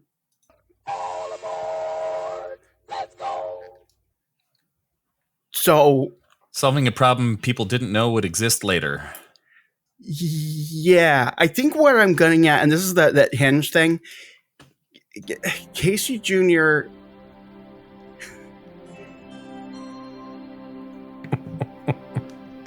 Yes. It's something that you think sounds familiar, and you see the ride and you think to yourself, do I remember what that is? And then when you get on the ride, when you squeeze into, when they apply Crisco to the very fat man that you've become in your late 40s, and you sit down in the monkey cage, not you, listener, me, and they play the song, you think to yourself, hold on, I do remember this song. And I remember a time when I was sitting cross-legged on the dirty mat that I just woke up from a nap on, and thinking to myself, this is a Disney movie. It's whimsical. The song is whimsical. I'm going to have fun when I watch this movie. It's going to be nothing but smiles and laughter and joy. And then you get to the end of the movie and you sob uncontrollably.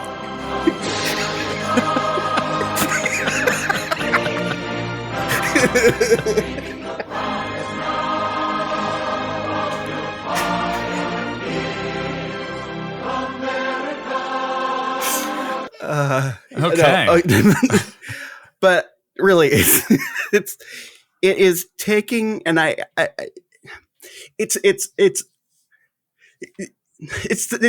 doing this thing that people do now in a cynical way, but they did it in a way that is really pure and cool. First of all, this thing probably shouldn't still exist in a number of ways. I mean, by that I mean I'm glad it does. It's taking this moment that you forget is in a movie that you forgot that you watched, right?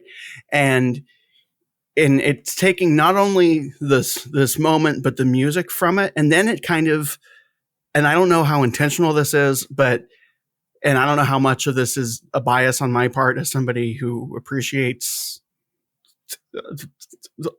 allegedly music. That's arguable. But you are in this moment where you have this 3 or so minutes with this piece of music, and it's almost like a tribute to not just that piece of music, but like that weird Tin Pan Alley-ish. I don't know if I have my timelines matched up correctly, but like that timeline in Disney music where it was still weird and like we didn't know what Disney music didn't like have a TM brand name a suitcase feel to it. And a dream. Yeah, and it was and the worst. It takes something so simple and tiny and it turns it into this thing. Yeah, it's not like you're gonna go home to wherever and be like, you wouldn't believe the Casey Jr. But it's like this opening up of this thing that you didn't know could be as cool as it is, which is, I think, what Disney and specifically Disneyland is so good at doing. Whereas you have this other turd, which is, hey now, I appreciate on some level that they are doing what they're doing, but then I keep imagining, what if this thing was just Rafiki's train to Planet Watch or something, and that was it. It wasn't like, and then we're gonna do this thing, and now there's this attraction that is watching the elephant fall down, and then there's another attraction called, you're gonna and the petting zoo is such, I'm sorry,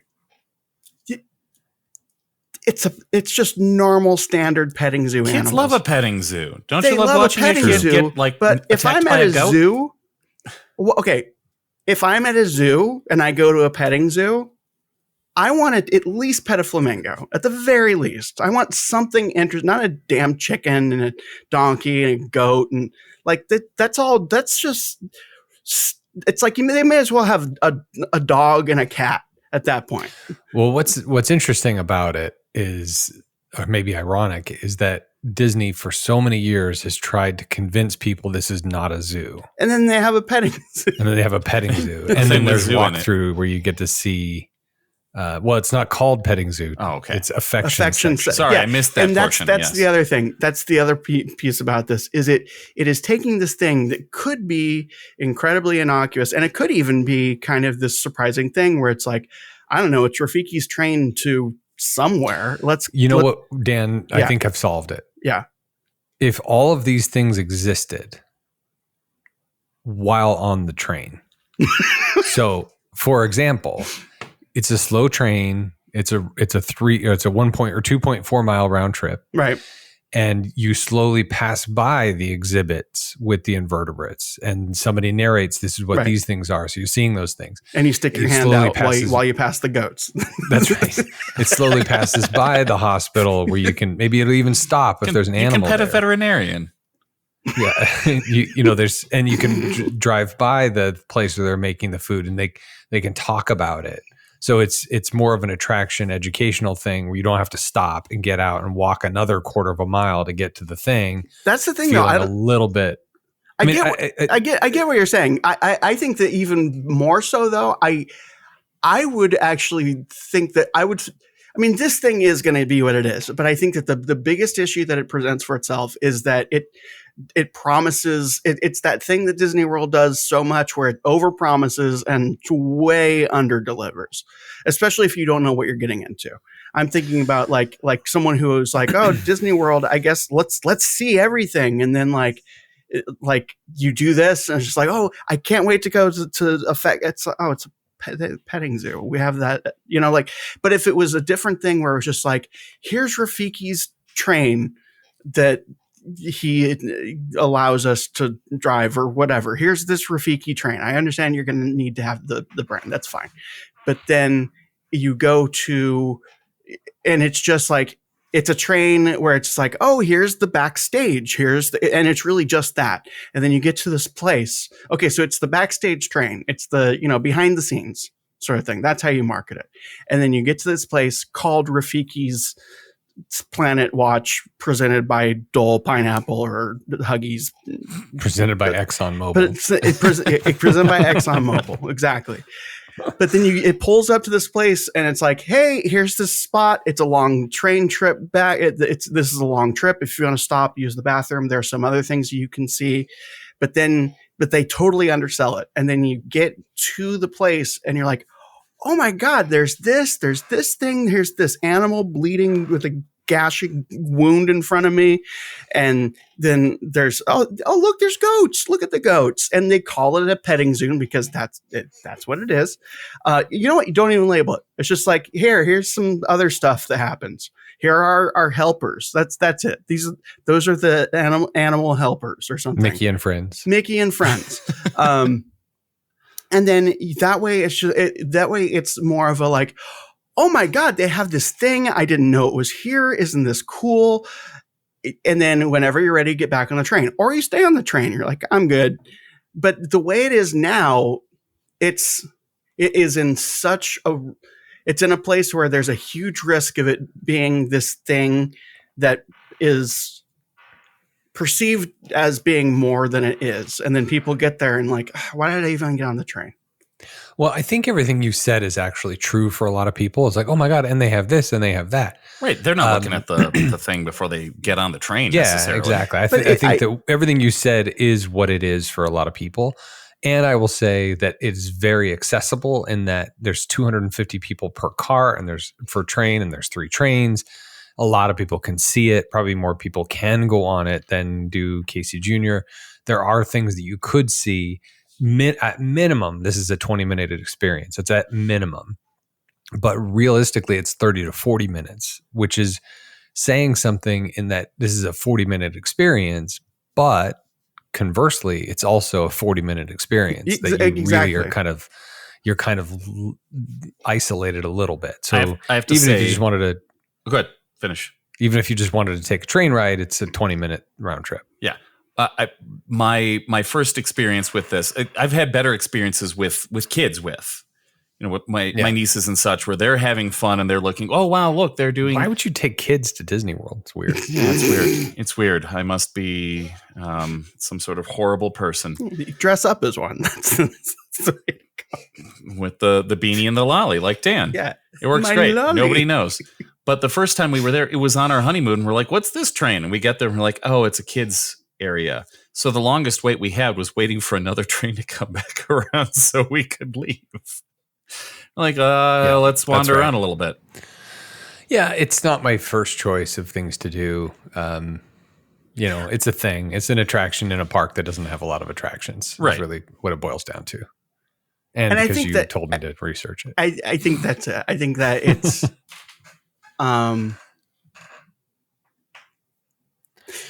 in concept, it's really cool. It it's carries really neat more to be able to see. I think it carries more weight than it needs to, just by nature of it being in the park that it is.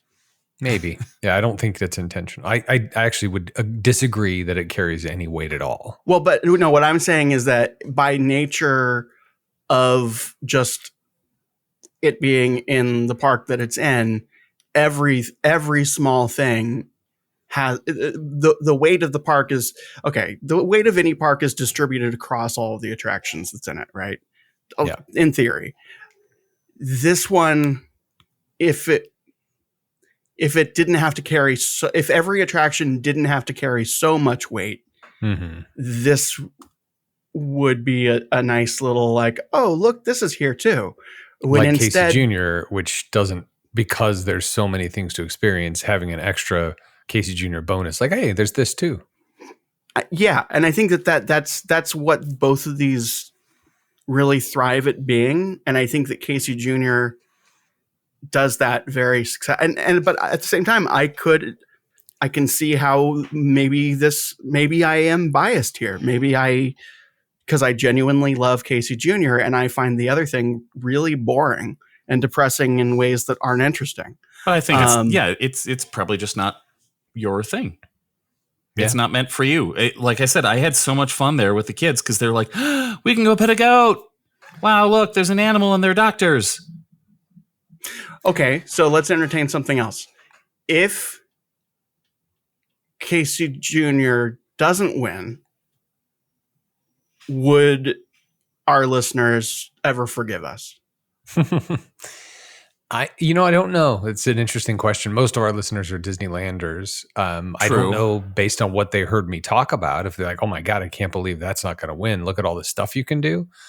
But it's all subjective, right? That's the whole point. The whole intention of this thing is to educate and explain what these things are and talk about history and whatever. The rest of it's subjective, which is why there's a judge. Try to make it as objective as possible, but at the end of the day, so let's go back. Casey Jr. is whimsy. It's that's right. Enchanting. And the other is authenticity and conservation and right.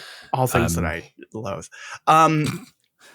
I think the way around this is let's go back. Dan just lit a small pot of diesel next to him. It's not doing anything. It's not powering anything. It's lit, burning. It's a candle. I think what we do, we're going to go back to where we started. And this is partially intentional, but it hasn't been until now.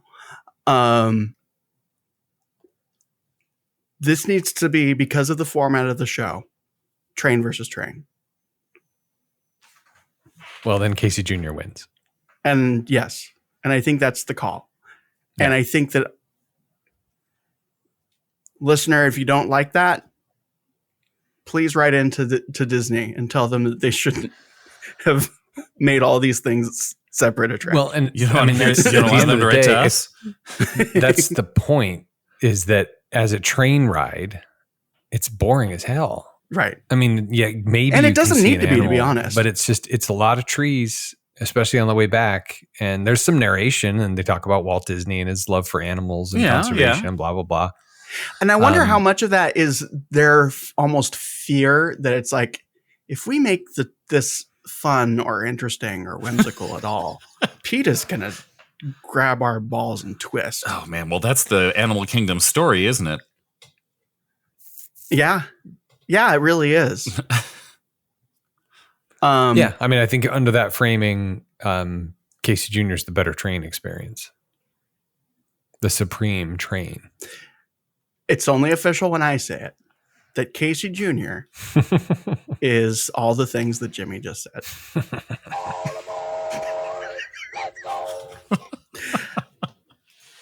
And I'm not saying the other stuff shouldn't be there. It's just, I mean, could you imagine if it was like, I didn't even know this was here, which I know that's a lot of people's experience, but yeah, it was mine the first time I saw it. But if it was like officially, like it was like, because isn't it great when they do this so rarely now, but when they're just like, you didn't tell me this was here. Yeah, there's an example. I'll give you an example at that very theme park. There is I'm going to say actor called Miss D Vine. Mm-hmm. And she is on stilts covered in vines. And I think I may have sent a picture. It's not advertised. I mean, it's there. You can see it if you look for it, but it's just one of those things like, oh my God, this thing is here. And I didn't even know it was there. I was just walking by and this thing just started moving in the trees and people were gathered. That's an example of what you're talking about. Right. And if Animal Kingdom had 30 attractions and Rafiki's Planet Watch, it would feel more of what you're saying is like, oh my God. And they have this thing. Or I would even argue that I think I like the park a lot, but every time I go there, I'm so sort of sad that it's like, here's this place that they could have figured out a way to make like exploring the ambient nature of it would be more, I want to say encouraged, but like a default setting where it's like, okay, we have these attractions that actually operate and function as attractions as you know them. But then there are these other things that you actually have to go through, these trails that you might not otherwise think to go through in order to find them. What's that? They have a little bit of that. And then, then they have some of those that you don't have to go through, like the tiger area, the Maharaja Jungle Trek. That's right. That's in Asia. And what's the Gorilla Falls? Gorilla Falls sounds right. Yeah, there are these things that are more part of the not a zoo sort of things where, again, going with kids, they love it. And it has a more traditional aspect of a zoo where here's the thing that tells you these are the kind of bats that we have in here. And this is the place where you can look at snakes and learn about snakes. And then they've got cast members there who are well trained, who will speak to you about these things. And if your kid is interested, they'll talk their ear off all day. It's Gorilla Falls Exploration Trail. Yeah. And maybe that's the problem. I didn't go to Animal Kingdom dressed as Gunter as I do it. Oh, there you go. But yeah. Yeah, the hat, the lolly. Right. And your Wilderness Explorer sash. I had my strudel. The gorilla is going to be my friend. I sure also like strudels. Hello, I am lost. That was Gunter. Oh, no. Anyway, let's call it. My father said when I am lost to talk to a person with your name tag. Is that the animal und makes Wiener Schnitzels? And they're just looking at me like, what was that, the youngest cow for Wieners? Wiener means veal, people. I'm sorry. That was my mixed German. Sorry. Sorry. Yeah. Other fun facts. We are part of a network that does other things, other podcasts. One of them is called not the Supreme Resort. That's us. Ears Up. Eric is also on that. Sometimes. If you want to listen to another version of Ears Up, it's called Ears Up in Depth. It doesn't exist anymore. And you can listen to old episodes to find out why. There's also PewniePod that talks about very small things. I enjoyed their episode about invertebrates. They are also currently talking about Marvel movies in sequence. They're rewatching them. They're doing them in order. They will get back to very small things at some point. There's also Milk Lemonade around the corner. Bantha Milk, also known as Bantha Milk. They talk about something called a War in the Stars. Perhaps you've heard of it. Currently doing the Andor stuff. Still talking about the differences between and or. Yes. They're a very grammar focused podcast. They love their grammar. They did that whole series about similes. Yeah. Their pronoun episode is very controversial. Oh my God. Oh man. Oh, the picketing at the trailer behind our trailer. They did a good job. Oh. Them, they. So anyway, he's a very good podcast.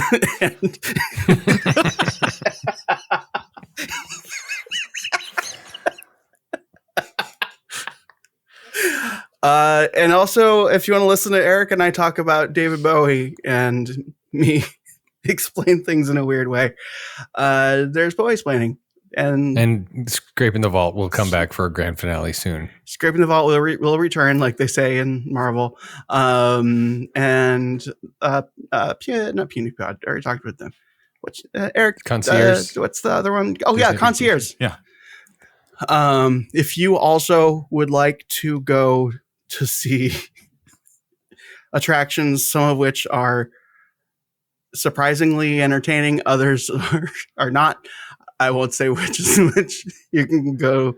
So you can call Concierge 856 ears. And if you want a trip to Silver Dollar City, I will plan that for you. I will do it commission free because they won't pay us. You'll even go with you. Wow. Yes, I might even go. What about Dollywood? I've never been.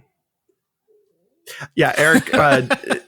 Jimmy has a condition where if he hasn't been to a place or seen a place himself, he doesn't believe that it's real. That's right. So that although Dollywood is in Gatlinburg, Tennessee, also it's just north of the Great Smoky Mountains, and there's another town. I can't think of it now. Sorry, Pigeon Forge. There you go. But Pigeon Forge, Gatlinburg do what Branson's trying to do so much better. You mean in the good way, right? Oh, in a good way. Yeah, they do. I mean, it's still kitschy mountain town, but they do it so much better than Branson. It's awful. I just can't say enough bad things about Branson. Okay. If you want to listen to Jimmy's new podcast, Bad Things About Branson, it's on a different network, so we can't promote it. No, it's on the Silver Dollar Citizens podcast. Okay, if you're waiting for us to end this podcast, and that's mainly Jimmy and also Eric, and a little bit of me too. Thanks for joining us. Buy war bonds. Everything's fine. Don't worry. And be good to each other. Take care of yourselves, and take care about your hair. Court is adjourned. Court is adjourned. Fresh baked. Goodbye.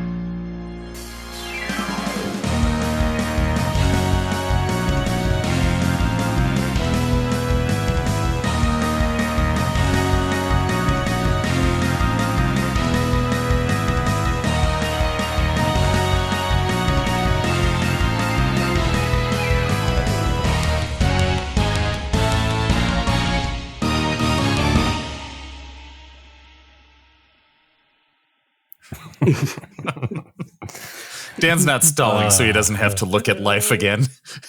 That's right.